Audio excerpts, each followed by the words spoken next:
അപ്പോൾ എല്ലാവർക്കും അറിയേണ്ടത് നമ്മൾ ഈ അലർജിക്ക് ശാശ്വതമായിട്ടുള്ളൊരു പരിഹാരം ഉണ്ടോ എന്നുള്ളതാണ്. അതെ, പല ആളുകളും വന്ന് പറയുന്നത് ഞങ്ങൾക്ക് ഇനി ട്രീറ്റ്മെൻറ്റ് എടുക്കാൻ വയ്യ ഡോക്ടർ. ഞങ്ങൾ കുറേ മരുന്ന് കഴിച്ചു, വർഷങ്ങളോളം ഇതിൻ്റെ ട്രീറ്റ്മെൻറ്റ് എടുത്ത്. തുമ്മലെന്ന് പറഞ്ഞാൽ 10-15 തവണ തുമ്മൽ, തലവേദന വരുന്ന ആളുകൾ, കണ്ണ് ചൊറിച്ചിൽ, മൂക്ക് ചൊറിച്ചിൽ, തൊണ്ട ചൊറിച്ചിൽ, ഇങ്ങനെ പലവിധ അലർജി കൊണ്ട് ബുദ്ധിമുട്ടുന്ന ആൾക്കാർ നമ്മുടെ ഇടയിലുണ്ട്. അലർജി നിസ്സാരമാക്കി കളയാറുണ്ട് പല ആളുകളും. അലർജി എന്ന് പറഞ്ഞാൽ ഒരു നിസ്സാര കാര്യമൊന്നുമല്ല. ഈ അലർജി ഒരു രോഗമാണോ അതോ ഒരു വെറും ജലദോഷമാണോ? ശ്വാസം കിട്ടാൻ പറ്റാത്തൊരവസ്ഥയിലേക്ക്, അനാഫൈലാക്സിസ് ഷോക്ക് പോലെയുള്ളൊരവസ്ഥയിലേക്ക് വരെ അലർജി എത്തിപ്പെടാറുണ്ട്. വീട്ടിൽ പാസീവ് സ്മോക്കിങ്, ഈ ആസ്മ മാത്രമല്ല, അലർജി മാത്രമല്ല, ശ്വാസകോശ അർബുദം, മറ്റ് അർബുദങ്ങളൊക്കെ നമ്മുടെ വീട്ടിലേക്ക് നമ്മൾ വിളിച്ചു വരുത്തുകയാണ്. ഇപ്പോഴും ആളുകൾ പല മരുന്നുകളുടെ അഡിക്റ്റാണ്. ആൻറ്റിഹിസ്റ്റാമിൻ ഗുളികകൾ ഇന്ന് ഭയങ്കരമായിട്ട് ആളുകൾ കൂടുതൽ ഉപയോഗിക്കുന്നുണ്ട്. അപ്പോൾ ഇത് ഒട്ടനവധി സൈഡ് എഫക്റ്റുകളുള്ള മരുന്നുകളാണെന്ന് ഡോക്ടേഴ്സ് പറയുന്നുണ്ട്.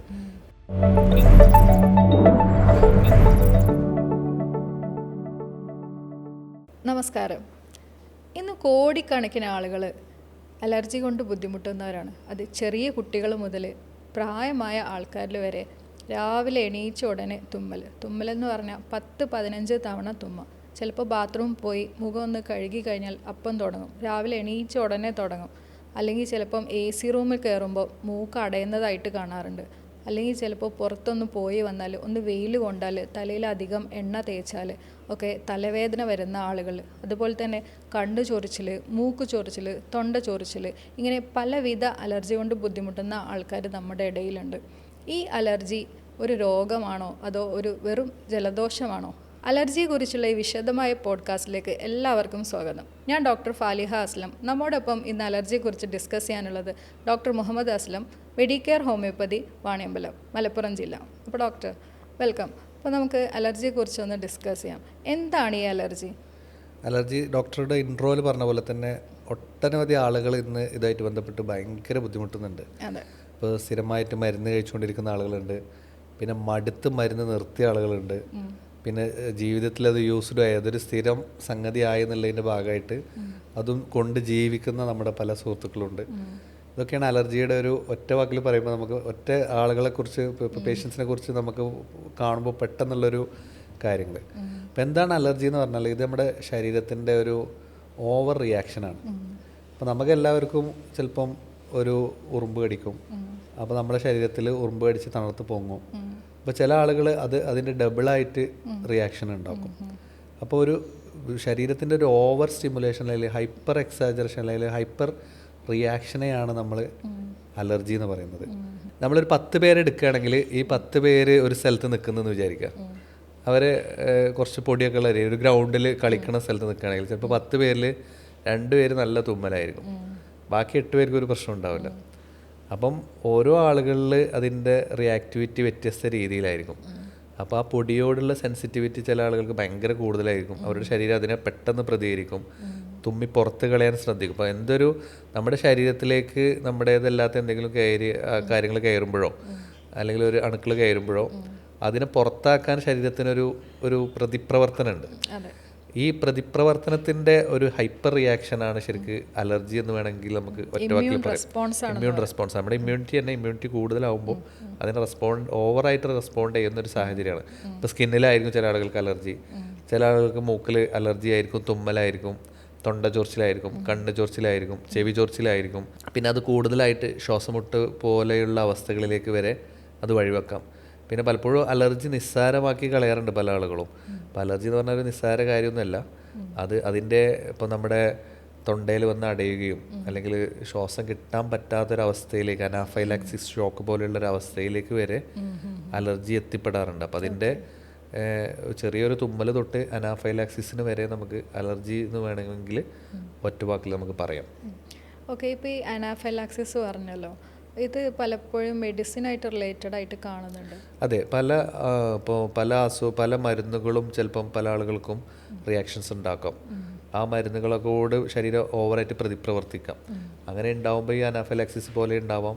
ചില ആളുകൾ ചില മരുന്നുകൾ അലർജി ആയിട്ട് സ്കിന്നിൽ റാഷസ് വരാം, അല്ലെങ്കിൽ അതുപോലത്തെ അലർജി റിയാക്ഷൻസും പല മരുന്നുകളൊരു സൈഡ് എഫക്റ്റ് എന്നുള്ള രീതിയിലും പലപ്പോഴും കാണാറുണ്ട്. ഈ അലർജി പലപ്പോഴും പാരമ്പര്യമായിട്ട് കാണാറുണ്ടല്ലോ, ഈ ആസ്മ പോലെയുള്ളതൊക്കെ. അതെ, അലർജി ശരിക്കും പാരമ്പര്യമായിട്ട് നമുക്ക് പറയാം. മറ്റേ നമ്മുടെ പാരൻസിന് ആർക്കെങ്കിലും ഒരാൾക്ക് ഉണ്ടെങ്കിലോ അല്ലെങ്കിൽ രണ്ടുപേർക്കും ഉണ്ടെങ്കിലോ അത് ഉണ്ടാവാനുള്ള സാധ്യത വളരെ കൂടുതലാണ്. പക്ഷെ അത് ഉണ്ട് എന്ന് വെച്ചിട്ട് ഉണ്ടാവണമെന്ന് നിർബന്ധമില്ല. പക്ഷെ ഒരു 50% ഇപ്പോൾ പാരൻസിനും മദറിനും ഫാദറിനും ഒക്കെ അലർജി ഉള്ള ആളുകളാണെങ്കിൽ മക്കൾക്ക് അലർജി വരാനുള്ള സാഹചര്യം വളരെ കൂടുതലാണ്. അപ്പം അങ്ങനെ ഉണ്ടെങ്കിൽ നമ്മളതിൽ ശ്രദ്ധിക്കേണ്ടതെന്ന് വെച്ചാൽ മക്കളെ തുടക്കത്തിൽ തന്നെ അവരുടെ ഇമ്മ്യൂണിറ്റി ഇമ്പ്രൂവ് ചെയ്യാനുള്ള ഭക്ഷണങ്ങളും അവർക്ക് വേണ്ട സാഹചര്യങ്ങളും അലർജിയിൽ നിന്ന് പ്രിവെൻറ്റ് ചെയ്യാനുള്ള നമ്മുടെ കുറേ കാര്യങ്ങൾ നമുക്ക് പറയാം, ഈ ഒരു പോഡ്കാസ്റ്റിൽ നമുക്ക് ഡിസ്കസ് ചെയ്യാം. അപ്പോൾ ആ കാര്യങ്ങളൊക്കെ അവർ ശ്രദ്ധിക്കേണ്ടത് നിർബന്ധമാണ്. എന്തുകൊണ്ടാണ് ചിലർക്ക് അലർജി വരികയും ചിലർക്ക് അലർജി വരാതിരിക്കുകയും ചെയ്യുന്നത്? അതെ, ഇപ്പോൾ ഓരോ ആളുകളും ഞാൻ നേരത്തെ സൂചിപ്പിച്ച പോലെ തന്നെ അവരുടെ ശരീരത്തിൽ ഉണ്ടാകുന്ന പ്രതിപ്രവർത്തനങ്ങൾ വ്യത്യസ്ത തരത്തിലായിരിക്കും. പിന്നെ ഓരോ ആളുകളുടെ ഇമ്മ്യൂണിറ്റി റെസ്പോൺസ് വ്യത്യസ്ത രീതിയിലായിരിക്കും.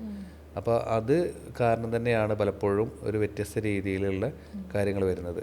അപ്പോൾ ചില ആളുകൾക്ക് പെട്ടെന്ന് തന്നെ നമുക്ക് ചെറുതായിട്ടൊരു പൊടിയാവുമ്പോഴേക്ക് തന്നെ അവർ നിർത്താതെ തുമ്മും. ചിലപ്പോൾ 10, 8, 20 തുമ്മലുകൾ നിർത്താതെ അടുപ്പിച്ച് തുമ്മുന്ന ആളുകളുണ്ട്. ചില ആളുകൾക്ക് അത് ചുമയായിട്ട് ഡെവലപ്പ് ചെയ്യും, ചില ആളുകൾക്ക് സ്കിന്നിൽ റാഷസ് ആയിട്ട് വരും. അപ്പോൾ നമ്മൾ വിവിധ അവയവങ്ങളിൽ നമുക്ക് സ്കിൻ അലർജികളുടെ ഇത് നമുക്ക് വേണമെങ്കിൽ പറയാം. ഒന്ന് അലർജിക് റൈനൈറ്റിസ്, നമ്മുടെ മൂക്കിലുണ്ടാകുന്ന തുമ്മൽ, ജലദോഷം, സ്നീസിങ് പോലെ വിട്ടുമാറാതിരിക്കുന്ന ഒരവസ്ഥ. പിന്നെ അലർജിക് അർട്ടിക്കേരിയ വരാം, നമ്മുടെ ശരീരത്തിൽ ഉണ്ടാകുന്ന സ്കിന്നിൽ ഉണ്ടാകുന്ന ചൊറിച്ചിലുകൾ അല്ലെങ്കിൽ പാടുകൾ, അല്ലെങ്കിൽ നമുക്കൊരു ഉറുമ്പ് കടിച്ച പോലെ തണുത്ത് പൊന്തുന്ന അവസ്ഥ. പിന്നീട് വരുന്ന ഒന്നാണ് അലർജിക് സൈനസൈറ്റിസ്, നമുക്ക് തലവേദന, അലർജി വന്നത് മൂലം നമുക്കുണ്ടാവുന്ന ശക്തമായിട്ടുള്ള തലവേദനയും കാര്യങ്ങളും, സൈനസിൽ വരുന്ന ഇൻഫ്ലമേഷൻസ്. പിന്നീട് അലർജിക് കൺജങ്ക്റ്റിവൈറ്റിസ്, ഈ പൊടിയൊക്കെ ആകുമ്പോൾ സാധാരണ കുട്ടികളിലൊക്കെ സ്ഥിരമായിട്ട് കാണുന്നതാണ്. ഭയങ്കരമായിട്ട് കണ്ണ് ചൊറിച്ചിൽ വരുന്നു, കണ്ണ് തടിച്ചു പൊങ്ങുന്നു, ചുവപ്പ് വരുന്നു കണ്ണിൽ. ഇതൊരു അലർജിക് കൺജങ്ക്റ്റിവിറ്റീസ് ആവും. സാധാരണ നമ്മൾ വിചാരിക്കും കണ്ണ് സോക്കറ്റാണ്, സാധാരണ ഒരു വൈറൽ കൺജങ്ക്റ്റിവിറ്റീസ് ആണെന്ന് തെറ്റിദ്ധരിച്ചു പോകും. പക്ഷേ രണ്ട് കണ്ണിലും ഈക്വലായിട്ട് അവർക്ക് പലപ്പോഴും അലർജിയുടെ ബുദ്ധിമുട്ടുകൾ ഒരുമിച്ച് കാണും. അത് എന്തെങ്കിലും മരുന്നുകൾ ഉറ്റിക്കുക അല്ലെങ്കിൽ പുറത്തേക്ക് പോകാതിരിക്കുക, പൊടിയിൽ എക്സ്പോസർ ആവാതിരിക്കുക ആകുമ്പോൾ അത് റിട്ടേൺ ആയിട്ട് നോർമൽ ആവുന്നത് കാണാറുണ്ട്. അപ്പോൾ നമ്മൾ അലർജിയെ പ്രത്യേകിച്ച് നമ്മൾ അതിൻ്റെ ഒരു കാര്യം പറയുമ്പോൾ ഈ ലക്ഷണങ്ങൾ മനസ്സിലാക്കി ഇത് അലർജിയാണെന്ന് തിരിച്ചറിഞ്ഞു കഴിഞ്ഞാൽ കൃത്യമായിട്ടുള്ള ചികിത്സ ഇനീഷ്യലി നൽകുക എന്നുള്ളതാണ് ഏറ്റവും പ്രധാനമായിട്ടുള്ളത്. മറ്റേ അലർജി കൂടുതലാവും തോറും പലപ്പോഴും ഈ അലർജിക് റൈനൈറ്റിസ് പിന്നീട് നമ്മൾ ട്രീറ്റ് ചെയ്യാതിരിക്കുകയോ അല്ലെങ്കിൽ കൃത്യമായിട്ട് മരുന്ന് കഴിക്കാതിരിക്കുന്നത് മൂലം അത് ചിലപ്പോൾ ഒരു അലർജിക് ആസ്മയായിട്ട് മാറാം. സ്ഥിരമായിട്ട് പിന്നെ അതൊരു ഇൻഹേലർ പോലെ അല്ലെങ്കിൽ മരുന്നുകൾ സ്ഥിരമായിട്ട് ഉപയോഗിക്കുന്ന ഒരു അവസ്ഥയിലേക്ക് പോകുന്ന സാഹചര്യങ്ങൾ ഉണ്ടായേക്കാം. അപ്പോൾ തുടക്കത്തിൽ തന്നെ നമുക്കത് മാനേജ് ചെയ്യാൻ പറ്റുകയാണെങ്കിൽ വളരെ ലളിതമായിട്ട് തന്നെ അലർജിയെ നമുക്ക് പരിഹരിക്കാൻ പറ്റും. ഈ അഡിനോയിഡും അലർജിയും തമ്മിൽ എന്തെങ്കിലും ബന്ധമുണ്ടോ? അഡിനോയിഡ് ഇന്ന് പലപ്പോഴും നമ്മുടെ കുട്ടികളിൽ കാണുന്ന അഡിനോയിഡ് ഹൈപ്പർട്രോഫി എന്ന് പറയുന്നത് നമ്മുടെ അഡിനോയിഡ് ഗ്രന്ഥിക്ക് ഉണ്ടാകുന്ന വീക്കം അല്ലെങ്കിൽ അഡിനോയിഡ് ദശവളർച്ച എന്നൊക്കെ പറയുന്നത് ഇന്ന് വളരെയധികം കോമൺ ആണ്, ഒട്ടനവധി കുട്ടികൾക്കുണ്ട്. അപ്പോൾ അതിൻ്റെ ലക്ഷണങ്ങൾ നമുക്ക് ആദ്യം ഒന്ന് പറയാം. അതിൽ ഏറ്റവും പ്രധാനമായിട്ടുള്ളത് കുട്ടികളുണ്ടാകുന്ന കൂർക്കം വലി, അതുപോലെ തന്നെ വായ തുറന്ന് കിടക്കുക, അല്ലെങ്കിൽ കേൾവിക്കുണ്ടാവുന്ന പ്രയാസങ്ങൾ, ചിലപ്പോൾ നമ്മൾ വിളിച്ച വിളി കേൾക്കാത്ത അവസ്ഥ. അപ്പോൾ നമ്മൾ വിചാരിക്കും കുട്ടി മനഃപൂർവ്വം വിളിച്ചിട്ട് വിളി കേൾക്കാതെ നിൽക്കുകയാണെന്ന്. പലപ്പോഴും ഈ അഡിനോയിഡിൻ്റെ പ്രശ്നങ്ങൾ വൈകി തിരിച്ചറിയുമ്പോഴാണ് പാരൻസ് പറയാറുള്ളത്, ഡോക്ടർ ഇതുകൊണ്ടായിരുന്നല്ലേ അവന് ചെവി കേൾക്കാതിരുന്നതെന്നുള്ളത്. നമ്മളിത് ഡയഗ്നോസ് ചെയ്ത് പറയുമ്പോൾ അവർ ചിലപ്പോൾ പറയാറുണ്ട്. അതുപോലെ വായന്ന് ഇങ്ങനെ തുപ്പൽ പോലെ വായന്ന് രാത്രിയൊക്കെ ഉറങ്ങുമ്പോൾ ഒരു കേല പോലെ പുറത്തേക്ക് വരുന്നൊരവസ്ഥ, ഭയങ്കര സ്മെല്ലോടുകൂടി വായ നാറ്റുണ്ടാവുന്നു, വായ തുറന്ന് കിടക്കുന്നത് മൂലം തന്നെ അവർക്ക് വായനാറ്റം ഉണ്ടാവാനുള്ള സാഹചര്യമുണ്ട്. പിന്നീട് അതുപോലെ തന്നെ ഈ അവസ്ഥ വരാറുണ്ടല്ലോ കുട്ടികളിൽ, പല്ല് പൊന്തുന്ന അവസ്ഥ. അതുപോലെ തന്നെ അവർക്ക് പല്ലിലുണ്ടാകുന്ന പൊന്തൽ, ഇപ്പം നമ്മുടെ മുൻഭാഗത്തെ പല്ലിൽ വരികളൊക്കെ വായ തുറന്ന് കിടക്കുന്നത് മൂലം പല്ല് പൊങ്ങി വരുന്നൊരവസ്ഥ ഉണ്ടാവാറുണ്ട്. അതിനെ തന്നെ ഇപ്പോൾ ആ കുട്ടിയുടെ മുഖം ഒന്ന് കൂർത്ത് വരുന്ന പോലെ ആ ഫേസിന് തന്നെ ഒരു ഷേപ്പിൽ തന്നെ ഉണ്ടാകുന്ന വ്യത്യാസങ്ങൾ, അതിനെയാണ് നമ്മൾ അഡിനോയിഡ് ഫേഷ്യസ് എന്ന് പറയുന്നത്. പലപ്പോഴും ആൾക്കാർ ഇത് ഈ ഡെന്റൽ ഇംപ്ലാന്റ്സ് വെച്ചിട്ട് അത് കറക്റ്റ് ചെയ്യാൻ ശ്രമിക്കും. അതെ, പലപ്പോഴും അത് ഒരു മിസ്സായിട്ട് ആളുകൾ പലപ്പോഴും പല്ലിൻ്റെ പ്രശ്നം കൊണ്ടാണ് ഇതെന്ന് തെറ്റിദ്ധരിച്ചുകൊണ്ട് ചെയ്യാറുണ്ട്. പലപ്പോഴും പല ഡെന്റിസ്റ്റുകാർ തന്നെ നമ്മുടെ അടുത്ത് കേസ് റെഫർ ചെയ്യാറുണ്ട്, ഇത് അഡിനോയിഡ് ആണ്, അപ്പോൾ അതൊന്നും ട്രീറ്റ് ചെയ്ത് വരണമെന്ന് പറഞ്ഞിട്ട് അങ്ങനെയും ഡയഗ്നോസ് ചെയ്ത കാര്യങ്ങൾ ഉണ്ടാവുന്നുണ്ട്. അപ്പം കൃത്യമായിട്ട് ഈ ലക്ഷണങ്ങൾ പാരൻസ് തിരിച്ചറിയുക എന്നുള്ളതാണ്. അപ്പോൾ ഈ വായ തുറന്ന് കിടക്കുന്ന കുട്ടികളുണ്ടെങ്കിൽ, അല്ലെങ്കിൽ ഉറക്കം ശരിയാവാതിരിക്കുക, ഭയങ്കര ഡിസ്റ്റർബ്ഡ് ആയിട്ടുള്ള സ്ലീപ്പ്, കമിഴ്ന്ന് കിടക്കുന്നു, ചെരിഞ്ഞ് കിടക്കുന്നു, തല പൊക്കുന്നു, ഇടയ്ക്ക് ഉറക്കത്തിൽ കുട്ടി എണീറ്റിരിക്കുന്നു, ഇത്തരം കാര്യങ്ങളൊക്കെ ഉള്ള കുട്ടികളുണ്ടെങ്കിൽ സിമ്പിളായിട്ട് നമുക്കത് ഡയഗ്നോസ് ചെയ്യാൻ പറ്റും. അത് ഒന്നുമില്ലെങ്കിൽ നമുക്കൊരു ഒരു എക്സ്റേ എടുത്താൽ തന്നെ അഡിനോയിഡ് ഹൈപ്പർട്രോഫി ഉണ്ടോ എന്നുള്ളത് നമുക്ക് മനസ്സിലാക്കാൻ പറ്റും. പിന്നെ എത്ര ശതമാനത്തോളം അത് ബ്ലോക്ക്ഡ് ആണ്, നമ്മുടെ നേസോഫാരിങ്സിലേക്ക് അത് എത്രത്തോളം കയറി നിന്ന് ബ്ലോക്ക്ഡ് ആണെന്ന് അറിയാൻ വേണ്ടിയിട്ട് വേണമെങ്കിൽ നമുക്കൊരു ഡയഗ്നോസ്റ്റിക് നെയ്സൽ എൻഡോസ്കോപ്പി വഴി നമുക്കിത് തിരിച്ചറിയാൻ പറ്റും. അപ്പോൾ ഈ ഡയഗ്നോസ് ചെയ്തിട്ട് ഇതിനുള്ള കൃത്യമായിട്ടൊരു ട്രീറ്റ്മെൻറ്റ് കൊടുത്താൽ തന്നെ പലപ്പോഴും ഇത് വളരെ സിമ്പിളായിട്ട് സർജറി കൂടാതെ നമുക്ക് പരിഹരിക്കാൻ കഴിയും. അപ്പോൾ പല ആളുകളും ഇത് സർജറി ചെയ്തിട്ട് വീണ്ടും റിക്കറൻസ് വരുന്നതും പല ആളുകളും ഉണ്ടാവാറുണ്ട്. അങ്ങനെ ട്രീറ്റ്മെൻറ്റ് എടുക്കുന്ന കുട്ടികളുണ്ട് ഇപ്പോൾ പലപ്പോഴും. അപ്പോൾ ഹോമിയോപ്പതിക് ചികിത്സയിൽ ഈ അഡിനോയിഡ് പോലെ ഈ അലർജി, അപ്പോൾ ഈ നമ്മുടെ മെഡിസിൻ കഴിക്കുമ്പോൾ അലർജിയും കൺട്രോൾ ആവും, ഈ അഡിനോയിഡ് ഹൈപ്പർട്രോഫി അലർജി അഡിനോയിഡിൻ്റെ വളർച്ചയും കുറയും. അതുവഴി ആ നെയ്സൽ ഒബ്സ്ട്രക്ഷൻ, അതുപോലെ ആ കുട്ടിക്ക് ഉണ്ടാകുന്ന നേസോഫാരിങ്സിൽ ഉണ്ടാകുന്ന ഒബ്സ്ട്രക്ഷൻസ് കുറയുകയും അതുവഴി ശ്വാസം കൃത്യമായിട്ട് എടുക്കാൻ സാധിക്കുകയും ആ ശ്വാസം കൃത്യമായത് എടുക്കുന്നതോടുകൂടി തന്നെ അവരുടെ വായ തുറന്ന് കിടക്കുന്ന ബുദ്ധിമുട്ട് കുറയും, റിപ്പീറ്റഡ് ആയിട്ട് വരുന്ന ഇൻഫെക്ഷൻസ് കുറയും, ചുമ ഒക്കെ ഉണ്ടെങ്കിൽ കുറയും, അതുപോലെ റിപ്പീറ്റഡ് ആയിട്ട് വരുന്ന ഈ കൂർക്കം വലിയും പ്രശ്നങ്ങളും മാനേജ് ചെയ്യാൻ പറ്റും. നോർമലി അവർക്ക് കുറച്ച് മരുന്ന് കഴിച്ചിട്ട് തന്നെ മരുന്ന് നിർത്താനും സാധിക്കുന്നതാണ്. അതുപോലെ തന്നെ നമുക്ക് അവരുടെ ആ ഒരു സിംറ്റംസിനെ നമുക്ക് കൃത്യമായിട്ട് നമുക്ക് മാനേജ് ചെയ്യാൻ പറ്റാറുണ്ട് എന്നുള്ളതാണ്. അപ്പോൾ അലർജിയും അഡിനോയിഡും ബന്ധമുണ്ട്. അപ്പോൾ അലർജി കൂടുന്ന കുട്ടികളിൽ അഡിനോയിഡിൻ്റെ ബുദ്ധിമുട്ട് കൂടാറുണ്ട്. ഇപ്പോൾ അലർജി ട്രീറ്റ് ചെയ്ത് കൃത്യമാക്കാതെ അഡിനോയിഡിൻ്റെ പ്രശ്നങ്ങൾ സർജറി ചെയ്താലും വീണ്ടും ഇത്തരം അലർജി പ്രശ്നങ്ങൾ അവിടെ കുട്ടികൾക്ക് പെർസിസ്റ്റ് ചെയ്യുന്ന കാണാറുണ്ട്. അപ്പോൾ അതുകൊണ്ട് അലർജിയെ കൃത്യമായിട്ട് നമുക്ക് പരിഹരിക്കാൻ ട്രീറ്റ്മെൻറ്റ് എടുക്കുക എന്നുള്ളത് തന്നെയാണ് ഏറ്റവും പ്രധാനമായിട്ടുള്ളത്. ഓക്കെ. ഇന്നത്തെ കാലത്ത് അലർജി വളരെ കൂടുതലായിട്ട് കാണുന്നുണ്ടല്ലോ, കുട്ടികൾ പ്രത്യേകിച്ചും. അപ്പോൾ പുറത്തൊക്കെ പഠിച്ചിട്ടുള്ള അല്ലെങ്കിൽ ഗൾഫ് നാട്ടിലുള്ള കുട്ടികൾ നാട്ടിൽ വരുമ്പോൾ പ്രത്യേകിച്ച് അലർജി കൂടുന്നതായിട്ട് കണ്ടിട്ടുണ്ട്. അപ്പോൾ ഇതിൻ്റെ ഏറ്റവും പ്രധാനമായിട്ടുള്ള കാരണങ്ങൾ എന്തൊക്കെയാണ്?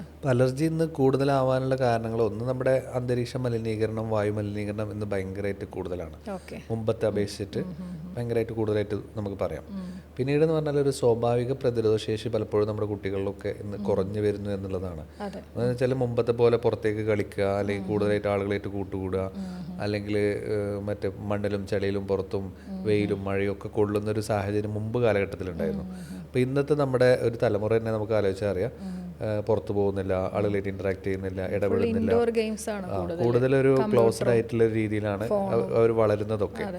അപ്പം ഒരു പ്രതിരോധത്തിൻ്റെ അവർക്കൊരു നോർമൽ പ്രതിരോധം പലപ്പോഴും ലാക്കിംഗ് ആണ്. പല അലർജനായിട്ടും ഇവർ സെൻസിറ്റൈസ്ഡ് ആവുന്നില്ല, ഇടപഴകുന്നില്ല.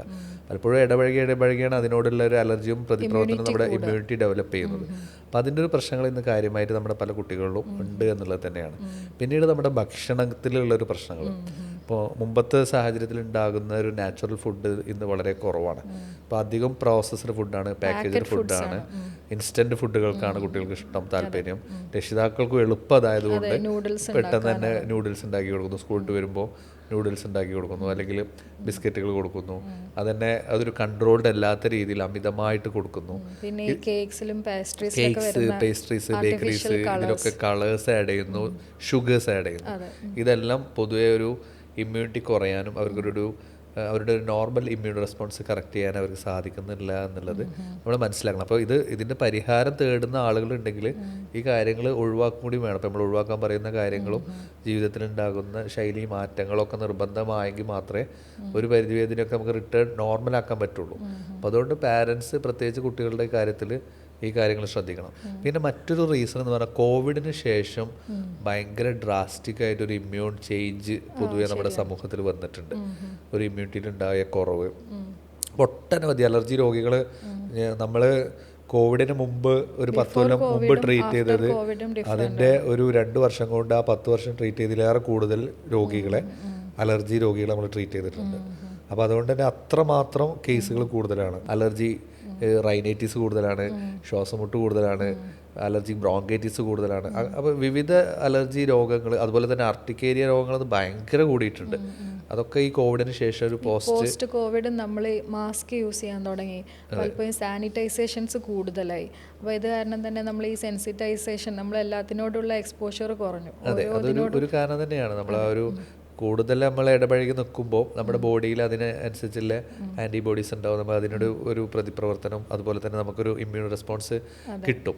അപ്പോൾ പലപ്പോഴും ഇന്ന് അതിനോടൊന്നും, ഇപ്പോൾ നമ്മൾ ആ കോവിഡ് കഴിഞ്ഞ സീസണിൽ കുട്ടികളിലൊക്കെ സ്കൂളിൽ പോയ സമയത്ത് ഒട്ടനവധി കുട്ടികൾക്കും അസുഖങ്ങളായിരുന്നു. എന്നുവെച്ചാൽ അവർ കുറേ കാലങ്ങൾ സ്കൂളിൽ പോയില്ല, കുട്ടികളായിട്ട് ഇടപഴകാത്തതുകൊണ്ട് തന്നെ പെട്ടെന്ന് ആ ഇടപഴകുമ്പോൾ ഇൻഫെക്ഷൻസ് വരാനും അവർക്ക് അത് തടുത്തു നിർത്താനുള്ള ഒരു പ്രതിരോധം കുറവുണ്ടായിരുന്ന ഒരു സാഹചര്യം നമുക്ക് ആ കോവിഡിൻ്റെ സമയത്ത് അറിയാം. ഇപ്പോഴും അതിന് പല ഘട്ടങ്ങളും ഇപ്പോഴും നിലനിൽക്കുന്നുണ്ട് എന്നുള്ളത് തന്നെയാണ്. പ്രതിരോധശേഷി മൊത്തത്തിൽ കുറഞ്ഞു എന്ന് തന്നെ കുറഞ്ഞു. അതെ, ഇതിലിപ്പോൾ അലർജി എന്ന് പറഞ്ഞാൽ പ്രതിരോധശേഷിയുടെ ഹൈപ്പർ റിയാക്ഷൻ ആണെങ്കിൽ പോലും ഒരു നോർമലി ഇതിനെയൊക്കെ സെൻസിറ്റൈസേഷൻ ചെയ്യാനുള്ള ഒരു ശാരീരിക ഘടനയിൽ മാറ്റങ്ങൾ വന്നു എന്നുള്ളത് തന്നെയാണ് നമുക്കതിൽ മനസ്സിലാവുന്നത്. അപ്പോൾ അതൊരു വലിയൊരു മേജർ കാരണങ്ങളാണ്. അപ്പോൾ ഈ കാരണങ്ങളൊക്കെ അലർജിയെ കൂട്ടാനുള്ളൊരു സാഹചര്യം നമ്മുടെ മുന്നിലുണ്ട് എന്ന് നമുക്ക് മനസ്സിലാക്കാം. നമ്മൾ പലപ്പോഴും തെറ്റിദ്ധരിക്കാറുണ്ട്, അലർജിയും ജലദോഷം രണ്ടും ഒന്നാണോ ആക്ച്വലി? അതെ, അലർജി ജലദോഷം ഒന്നാണോ എന്നുള്ള പല ആളുകളും ചോദിക്കാറുണ്ട്. ഇതിലെന്ന് വെച്ചാൽ നമ്മളത് തിരിച്ചറിയാനുള്ള മെത്തേഡ്, അലർജി എന്ന് പറഞ്ഞാൽ ഒരു ക്രോണിക് കണ്ടീഷൻ, ഇടയ്ക്കിടയ്ക്ക് വന്നുകൊണ്ടിരിക്കും. ചിലപ്പോൾ ഒന്ന് മാറും, മരുന്ന് കഴിക്കുമ്പോൾ ഒന്ന് കുറയും, അല്ലെങ്കിൽ കുറച്ച് ദിവസം കഴിഞ്ഞാൽ വീണ്ടും വരും. പക്ഷേ ജലദോഷം എന്ന് പറഞ്ഞാൽ നമുക്കൊരു പനി ഉണ്ടാവാം, ചിലപ്പം ഒരു മേലുവേദന, അതുപോലെയുള്ള മൂക്കൊലിപ്പ്, അത് 1-2 ദിവസം നമ്മൾ സാധാരണ പറയാറുണ്ട് വൈറൽ ഇൻഫെക്ഷൻ വരുന്ന ഒരു വൈറൽ ഇൻഫ്ലുവൻസ അല്ലെങ്കിൽ ഒരു വൈറൽ ഇൻഫെക്ഷനാണ് ജലദോഷം എന്ന് പറയുന്നത്. നമ്മൾ സാധാരണ പറയാറുണ്ട് ഒരു മരുന്ന് കഴിച്ചാൽ ഒരാഴ്ച, മരുന്ന് കഴിച്ചില്ലെങ്കിൽ 7 ദിവസം നമ്മൾ പറയാറുണ്ട്. അപ്പോൾ ഇതുപോലെ വന്നു പോകുന്നൊരു അസുഖമാണ് ജലദോഷം. പക്ഷെ അലർജി അങ്ങനെയല്ല, നമുക്ക് അത് ഇടയ്ക്കിടയ്ക്ക് വന്നുകൊണ്ടിരിക്കും. പിന്നെ മൂക്ക് ചൊറിച്ചിലുണ്ടാവും, കണ്ണ് ചൊറിച്ചിലുണ്ടാവും, തൊണ്ട ചൊറിച്ചിലുണ്ടാവും, അണ്ണാക്കിൽ ചൊറിച്ചിൽ വരും, തൊണ്ടയ്ക്ക് ഒരു കിച്ച് കിച്ച് ഉണ്ടാവും, അല്ലെങ്കിൽ ചുമയുണ്ടാവും. ജലദോഷം വിട്ടുമാറാത്ത ഒരു അവസ്ഥയിലേക്ക് പോകുമ്പോൾ അതിനെ നമുക്ക് അലർജി എന്നുള്ളത് നമുക്ക് പറയാം. അപ്പോൾ അതാണ് അതിനെ ഡിഫറൻഷ്യേറ്റ് ചെയ്യാനും. പലപ്പോഴും ജലദോഷത്തിൽ ഒരു പനിയും കാര്യങ്ങളൊക്കെ ഉണ്ടാവും, അലർജിയിൽ പനിയൊന്നും ഉണ്ടാവണമെന്നില്ല. ഇത് ഇങ്ങനെ റിപ്പീറ്റ് ചെയ്തുകൊണ്ട് തുമ്മലും ചീറ്റലും ഒക്കെ ആയിട്ട് ഇങ്ങനെ നടക്കുക. എപ്പോഴും ഒരു ടവലിൻ്റെ ആവശ്യം ഉണ്ടാവും, എപ്പോഴും പുറത്തിറങ്ങുമ്പോൾ മൂക്ക് ഒലിച്ചുകൊണ്ടിരിക്കും, എപ്പോഴും നമുക്കത് പിന്നെ ഒരു ആളുകളുടെ ഇടയിലേക്ക് പോകാനുള്ളൊരു പ്രയാസം ഉണ്ടാവും. എപ്പോഴും പലപ്പോഴും രോഗികൾ പ്രയാസപ്പെടുന്നതാണ്. അപ്പോൾ ഇത് കാരണം പലപ്പോഴും ആളുകൾ പല മരുന്നുകളുടെ അഡിക്റ്റാണ്. ഇപ്പോൾ രാത്രി ഒരു മരുന്ന് അങ്ങ് കഴിച്ച് കിടന്നാൽ പിന്നെ 2 ദിവസം തുമ്മില്ല, ജലദോഷം ഉണ്ടാവില്ല എന്ന് പറയും. ആൻറ്റിഹിസ്റ്റാമിൻ ഗുളികകൾ ഇന്ന് ഭയങ്കരമായിട്ട് ആളുകൾ കൂടുതൽ ഉപയോഗിക്കുന്നുണ്ട്. അപ്പോൾ ഇത് ഒട്ടനവധി സൈഡ് എഫക്റ്റുകളുള്ള മരുന്നുകളാണെന്ന് ഡോക്ടേഴ്സ് പറയുന്നുണ്ട്. പക്ഷേ എന്നാലും ആളുകൾ ഇത് അവരുടെ ജീവിതത്തിൽ ഇതിൻ്റെ ഒരു പ്രശ്നങ്ങളെ പരിപൂർണമായി മാറ്റാൻ സാധിക്കാത്തത് മൂലം ഇത്തരം മരുന്നുകൾ അഡിക്റ്റഡ് ആയിട്ടുള്ള ആളുകളുണ്ട്. പക്ഷേ നമുക്ക് അറിയാം, ഒരു 12 മണിക്കൂർ അല്ലെങ്കിൽ 24 മണിക്കൂർ ഈ മരുന്ന് കഴിച്ചിട്ടില്ലെങ്കിൽ വീണ്ടും അതേ അവസ്ഥയിൽ അത് റിട്ടേൺ വരും. അതിനൊരു ക്യൂർ അല്ലെങ്കിൽ ഒരു മാറ്റം വരുന്നില്ല. അപ്പം അവിടെയാണ് ശരിക്ക് ഒരു ആൾട്ടർനേറ്റീവ് ട്രീറ്റ്മെൻറ്റിനെ കുറിച്ച് ജനങ്ങൾ ചിന്തിക്കേണ്ട ഒരു സാഹചര്യം ഉള്ളത്. അലർജി പോലെയുള്ള രോഗങ്ങളിൽ ഹോമിയോപ്പതി മെഡിസിൻ ഒട്ടനവധി സാധ്യതകളുണ്ട്. അപ്പോൾ അതെന്ന് പറഞ്ഞാൽ ഒരു കാലാകാലം മരുന്ന് കഴിക്കേണ്ടതോ അല്ലെങ്കിൽ സ്ഥിരമായിട്ടൊരു മെഡിസിൻ എടുക്കേണ്ട ഒരു അവസ്ഥയല്ല. നമുക്ക് കൃത്യമായിട്ട് ആ രോഗലക്ഷണങ്ങളെ അനലൈസ് ചെയ്തുകൊണ്ട് അതിൻ്റെ കാരണങ്ങളെ കണ്ടെത്തിക്കൊണ്ട് അതിനെ പ്രിവെൻറ്റ് ചെയ്യേണ്ട മാർഗ്ഗങ്ങളെ പ്രിവെൻറ്റ് ചെയ്തുകൊണ്ട് നമ്മളത് മെഡിസിൻസ് എടുക്കുകയാണെങ്കിൽ നമ്മൾ മരുന്ന് നിർത്തിയാലും അത് റിട്ടേൺ വരാത്ത രീതിയിൽ നമ്മൾ ഒട്ടനവധി രോഗികൾക്ക് നമുക്ക് ചെയ്യാൻ പറ്റിയിട്ടുണ്ട്. അപ്പോൾ അത് കൃത്യമായിട്ടുള്ള ഒരു ഡയറക്ഷൻസ് പേഷ്യൻസ് ഡോക്ടറുടെ നിർദ്ദേശം അനുസരിക്കുക, മരുന്നുകൾ കൃത്യമായിട്ട് കഴിക്കുകയാണെങ്കിൽ എന്തായാലും അതിന് നല്ലൊരു റിസൾട്ട് കിട്ടും എന്നുള്ളത് തന്നെയാണ് നമുക്കതിൽ പറയാനുള്ളത്. അതിനോടൊപ്പം തന്നെ നമുക്ക് ഈ വിട്ടുമാറാത്ത ചുമ ഉണ്ടല്ലോ, അലർജിക് ചുമ, പലപ്പോഴും കഫ് സിറപ്പുകൾ നമ്മൾ ഒരുപാട് ഇന്ന് ഇഷ്യൂസ് കേൾക്കുന്നുണ്ട്. കഫ് സിറപ്പുകൾ കഴിച്ചാലും അല്ല, പക്ഷെ എന്നാലും ഒരു ആശ്വാസത്തിന് വേണ്ടി പലരും ഇത് കഴിക്കാറുണ്ട്. അപ്പോൾ ഇതിന് നമുക്ക് ശാശ്വതമായിട്ട് ഹോമിയോപ്പതിയിൽ പരിഹാരം? അതെ, ഇതൊരു അലർജിക് കഫുകൾക്കും അല്ലെങ്കിൽ മറ്റു സാധാരണ കഫുകളാണെങ്കിൽ തന്നെ നമുക്കറിയാം കഫ് സിറപ്പുകൾക്ക് ഒട്ടനവധി മാരക പ്രശ്നങ്ങൾ കഴിഞ്ഞ വർഷങ്ങളിലൊക്കെ നമ്മൾ ന്യൂസ് റിപ്പോർട്ട് കേട്ടതാണ്. അപ്പോൾ അനാവശ്യമായിട്ട് കഫ് സിറപ്പുകൾ ഉപയോഗിക്കുന്ന ആളുകൾ കൂടി വരുന്നുണ്ട്. അപ്പം അത്തരം സാഹചര്യങ്ങളിൽ നമുക്ക് ഒരു ആൾട്ടർനേറ്റീവ് എന്നുള്ള രീതിയിൽ ഹോമിയോപ്പതി ചികിത്സയെ ആശ്രയിക്കാവുന്നതാണ്. കൃത്യമായിട്ടുള്ള മെഡിക്കേഷൻസ് ഉപയോഗിക്കുകയാണെങ്കിൽ അലർജി കഫ് ആണെങ്കിലും, ഇപ്പോൾ നമ്മൾ ഈ അലർജി കഫിന് പലപ്പോഴും മറ്റു റീസണ് ശ്വാസകോശ സംബന്ധമല്ലാത്ത ലക്ഷണങ്ങളും കാണാറുണ്ട്. പലപ്പോഴും ആളുകൾ അത് തിരിച്ചറിയാറില്ല. ഇപ്പോൾ കഴിഞ്ഞ മാസം ഒരു പേഷ്യൻ്റ് വന്നത്, അവർ അലർജിയുടെ ഗുളിക കഴിക്കുന്നത് അല്ലെങ്കിൽ സ്ഥിരമായിട്ട് അലർജി മരുന്ന് കഴിക്കുന്നു, 5 വർഷമായിട്ട് മരുന്ന് കഴിച്ചുകൊണ്ടിരിക്കുന്നു. പക്ഷേ ഇവരുടെ ആക്ച്വൽ ഇഷ്യൂസ് അവർക്ക് അലർജി ആയിരുന്നില്ല, അവർക്ക് വയറിൻ്റെ ഒരു കംപ്ലൈൻ്റ് ആയിരുന്നു, GERD ആയിരുന്നു അവർക്ക്, ഗ്യാസ്ട്രോ ഇസോഫാഗിയൽ റിഫ്ലക്സ് ഡിസീസ് എന്ന് പറഞ്ഞ്. ഈ GERD വയറിനുള്ള ആസിഡ് സെക്രീഷൻസ് മുകളിലേക്ക് കയറി വന്നിട്ട് അവരുടെ ലാരിങ്സ് തൊണ്ടയിലൊക്കെ ചെറിയ ഇറിറ്റേഷൻസ് വരുമ്പോൾ അതുവഴിയാണ് അവർക്ക് കഫ് ചുമ വരുന്നത്. അപ്പോൾ അലർജിയുടെ മെഡിസിൻസ് കഴിക്കുമ്പോൾ അവർക്ക് ആശ്വാസം ഉണ്ട്, എന്താ ഇതൊന്നും അറിയുന്നില്ല, പ്രശ്നങ്ങൾ വരുന്നില്ല. പക്ഷേ അത് നിർത്തുമ്പോൾ വീണ്ടും വരുന്നു. പക്ഷേ അവർക്ക് ഗ്യാസ്ട്രിക് സിംറ്റംസും അതോടൊപ്പം തന്നെ ഉണ്ട്. അപ്പോൾ കൃത്യമായിട്ട് ആ ഒരു ഗ്യാസ്ട്രിക് സിംറ്റംസിനെ ട്രീറ്റ് ചെയ്തപ്പോൾ അവർക്ക് ശാശ്വതമായിട്ട് അതിനൊരു പരിഹാരം കൊടുക്കാൻ പറ്റി. അവരുടെ അസുഖങ്ങൾ നമുക്ക് കംപ്ലീറ്റ് മാറാൻ പറ്റി. ജീവിതകാലം മുഴുവൻ മരുന്നെടുക്കേണ്ട അവസ്ഥയിൽ അത് മാറ്റിയെടുക്കാനും സാധിച്ചു എന്നുള്ളതാണ്. അപ്പോൾ നമുക്കിതൊന്ന് മനസ്സിലാവുന്നത് പുറമേയുള്ള ലക്ഷണങ്ങളല്ല, അതിൽ ചിലപ്പോൾ ഡീപ്പായിട്ടുള്ള പല കാരണങ്ങളുണ്ടാവാം. മേ ബി അലർജി ആയിരിക്കാം, അല്ലെങ്കിൽ ഇതുപോലെയുള്ള പല ആളുകളും അലർജിയാണ് തെറ്റിദ്ധരിച്ചിട്ട് അലർജി ഗുളികൾ കഴിച്ചു പോകുന്ന ഒരു സാഹചര്യം ഉണ്ടാവും. അപ്പോൾ റൂട്ട് കോസ് കണ്ടെത്തുക എന്നുള്ളതാണ് ഇമ്പോർട്ടൻറ്റ്. തീർച്ചയായും. അപ്പോൾ അതൊരു നമ്മൾ എപ്പോഴും ഒരു ചികിത്സ സ്വീകരിക്കുമ്പോൾ ഒരൊറ്റ കാരണം കൊണ്ട് നമ്മളത് കണ്ടെത്തി അതാണ് കാരണം എന്ന് വിചാരിച്ചു, അല്ലെങ്കിൽ ഒരു ഡോക്ടർ അത് പറഞ്ഞു എന്ന് വിചാരിച്ചിട്ട് ചിലപ്പോൾ അത് തന്നെ ആയിരിക്കണമെന്നില്ല കാരണങ്ങൾ. പല കാരണങ്ങൾ, ഒരു മനുഷ്യൻ എന്ന് പറയുമ്പോൾ ഒരു വലിയൊരു സിസ്റ്റമാണ് മനുഷ്യ ശരീരം എന്ന് പറഞ്ഞാൽ. അപ്പോൾ ആ സിസ്റ്റത്തിൽ പല റീസൺസും പല കാരണങ്ങളും ഉണ്ടാവും.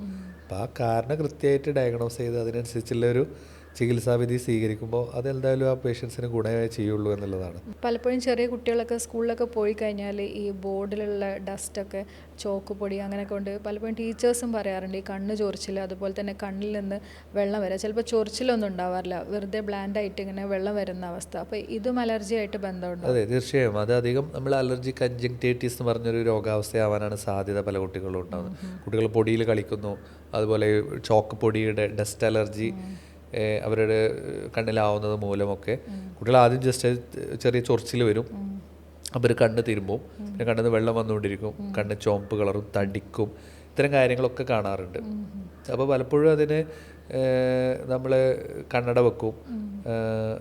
അത് നല്ലൊരു കാര്യമാണ്. നമുക്ക് പൊടിയടിക്കുന്നത് ഇതൊക്കെ തടയാനും ഒരു പരിധിവരെ നമുക്ക് ഈ അലർജി കൺജങ്ക്റ്റിവിറ്റീസ്, കണ്ണിൻ്റെ കൺജങ്ക്റ്റിവിറ്റീസ് തടയാൻ നമുക്ക് സാധിക്കും. അത് നമുക്ക് പ്രിക്കോഷനായിട്ട് നമുക്ക് പറയാം. അതോടൊപ്പം തന്നെ കൃത്യമായിട്ട് അതിന് ട്രീറ്റ്മെൻറ്റ് എടുക്കുകയാണെങ്കിൽ അത് ഇനിയിപ്പോൾ പൊടി ആയാലും ഒരു സാധാരണ ഒരാൾക്ക് എങ്ങനെയാണോ അതിന് വരുന്ന ആ രീതിയിലുള്ള ടെൻഡൻസി മാറ്റിയെടുക്കാൻ പറ്റും എന്നുള്ളതാണ്. അപ്പോൾ അതിലുള്ള ഐ ഡ്രോപ്പുകളാണെങ്കിലും ഇൻറ്റേർണൽ മെഡിസിൻസ് ആണെങ്കിലും ഒക്കെ ഹോമിയോപ്പതിയിൽ അവൈലബിൾ ആണ്, നമുക്ക് ട്രീറ്റ്മെൻറ്റ് എടുക്കാവുന്നതാണ്. അപ്പോൾ നമ്മൾ പല അലർജീസ് പറഞ്ഞു. അപ്പോൾ ഇതിൻ്റെയൊക്കെ പ്രധാനമായിട്ടുള്ള കാരണങ്ങൾ എന്തൊക്കെയാണ്? ഇപ്പോൾ പൊടി പറഞ്ഞു, ചോക്ക് പൊടി പറഞ്ഞു, അതുപോലെ മറ്റു പല കാരണങ്ങളും ഉണ്ടാവില്ല. നമുക്കതിൽ കാരണങ്ങൾ പറയുമ്പോൾ നമുക്ക് ഇൻഡോർ അലർജികൾ, ഇപ്പോൾ നമുക്ക് വീട്ടിൻ്റെ ഉള്ളിൽ ഉണ്ടാകുന്ന കാര്യങ്ങൾ മുതൽ പറയാം. അത് ഏറ്റവും പ്രധാനമായിട്ട് നമ്മുടെ അലർജി രോഗികൾ ശ്രദ്ധിക്കേണ്ട ഒരു കാര്യമാണ്. ഇപ്പോൾ നമ്മളെ വീട്ടിലുണ്ടാകുന്ന പല പൂപ്പലുകൾ, നമ്മളെ വീടൊക്കെ റൂമിലൊക്കെ ഉണ്ടാകുന്ന പല പൊടിപടലങ്ങൾ, ഏറ്റവും ഇമ്പോർട്ടൻ്റ് ആയിട്ടുള്ളത് ഡസ്റ്റ് അലർജി തന്നെയാണ്. ഇപ്പോൾ ഡസ്റ്റ് അലർജി, അതുപോലെ പഴകിയ പൊടികൾ, ഇപ്പോൾ ബുക്കും കെട്ടുകളൊക്കെ, പഴകിയ ബുക്ക് കെട്ട്, ഇതിൽ നിന്നൊക്കെ നമ്മൾ എടുക്കുമ്പോഴൊക്കെ പെട്ടെന്ന് തന്നെ തുമ്മൽ ഡെവലപ്പ് ചെയ്യാം. സാധാരണ ആളുകൾക്ക് തന്നെ ചിലപ്പോൾ തുമ്മാം, പിന്നെ അലർജിയുള്ള ആളുകൾക്ക് അത് കൂടുതലായിട്ട് ബുദ്ധിമുട്ടുണ്ടാക്കാം. അപ്പം ഈ ഡസ്റ്റ് അലർജി വളരെ ഇമ്പോർട്ടൻ്റ് ആയിട്ടുള്ള ഒരു കാര്യമായിട്ടൊരു കാരണമായിട്ട് പറയാം. പിന്നീട് അതുപോലെ തന്നെ ഈ ഡസ്റ്റ് ഫോമേറ്റ്സ്, നമ്മളെ ഈ വിയർപ്പ്, നമ്മുടെ ശരീരത്തിൽ നിന്ന് വീഴുന്ന ചില വേസ്റ്റുകളൊക്കെ നമ്മുടെ ബെഡിലും ഇതിലൊക്കെ വരാം. അപ്പോൾ അവിടെ ചെറിയ ചെറിയ മൈക്രോ ഓർഗാനിസംസ് വളരാം, ഡസ്റ്റ് മൈറ്റ്സ് എന്ന് പറഞ്ഞിട്ടുള്ളത്. ഈ ഡസ്റ്റ് മൈറ്റ്സ് ഭയങ്കര ഒരു അലർജിയുടെ ഒരു കാരണമാണ്. അപ്പോൾ നമ്മളതിൽ ഏറ്റവും ശ്രദ്ധിക്കേണ്ട കാര്യം എന്ന് പറഞ്ഞാൽ നമ്മുടെ എപ്പോഴും ഒരു ഹൈജീനിക് ആവുക എന്നുള്ളതാണ്. വൃത്തി നമ്മുടെ വീടുകളിൽ കൊണ്ടുവരാൻ ശ്രദ്ധിക്കുക എന്നുള്ളത്. വൃത്തി കുറയും തോറും അലർജിയുടെ പ്രശ്നങ്ങൾ ആ വീട്ടിൽ കൂടുന്നുള്ളതാണ്. അപ്പോൾ അതുകൊണ്ട് നമ്മൾ പ്രത്യേകിച്ച് നമ്മൾ കിടക്കുന്ന ബെഡ്റൂമുകൾ, അത് നമ്മൾ ഓരോ ഏരിയ നമ്മൾ ശ്രദ്ധിക്കുക. അപ്പോൾ ഒന്ന് നമ്മൾ കട്ടിലെടുക്കുക. കട്ടിലിൽ നമ്മുടെ കട്ടിലിൻ്റെ സൈഡിൽ ഇപ്പോൾ ചിലപ്പോൾ വർക്ക് കൊത്തുപണികളൊക്കെ ഉള്ള കട്ടിലുകൾ ഉണ്ടാവും.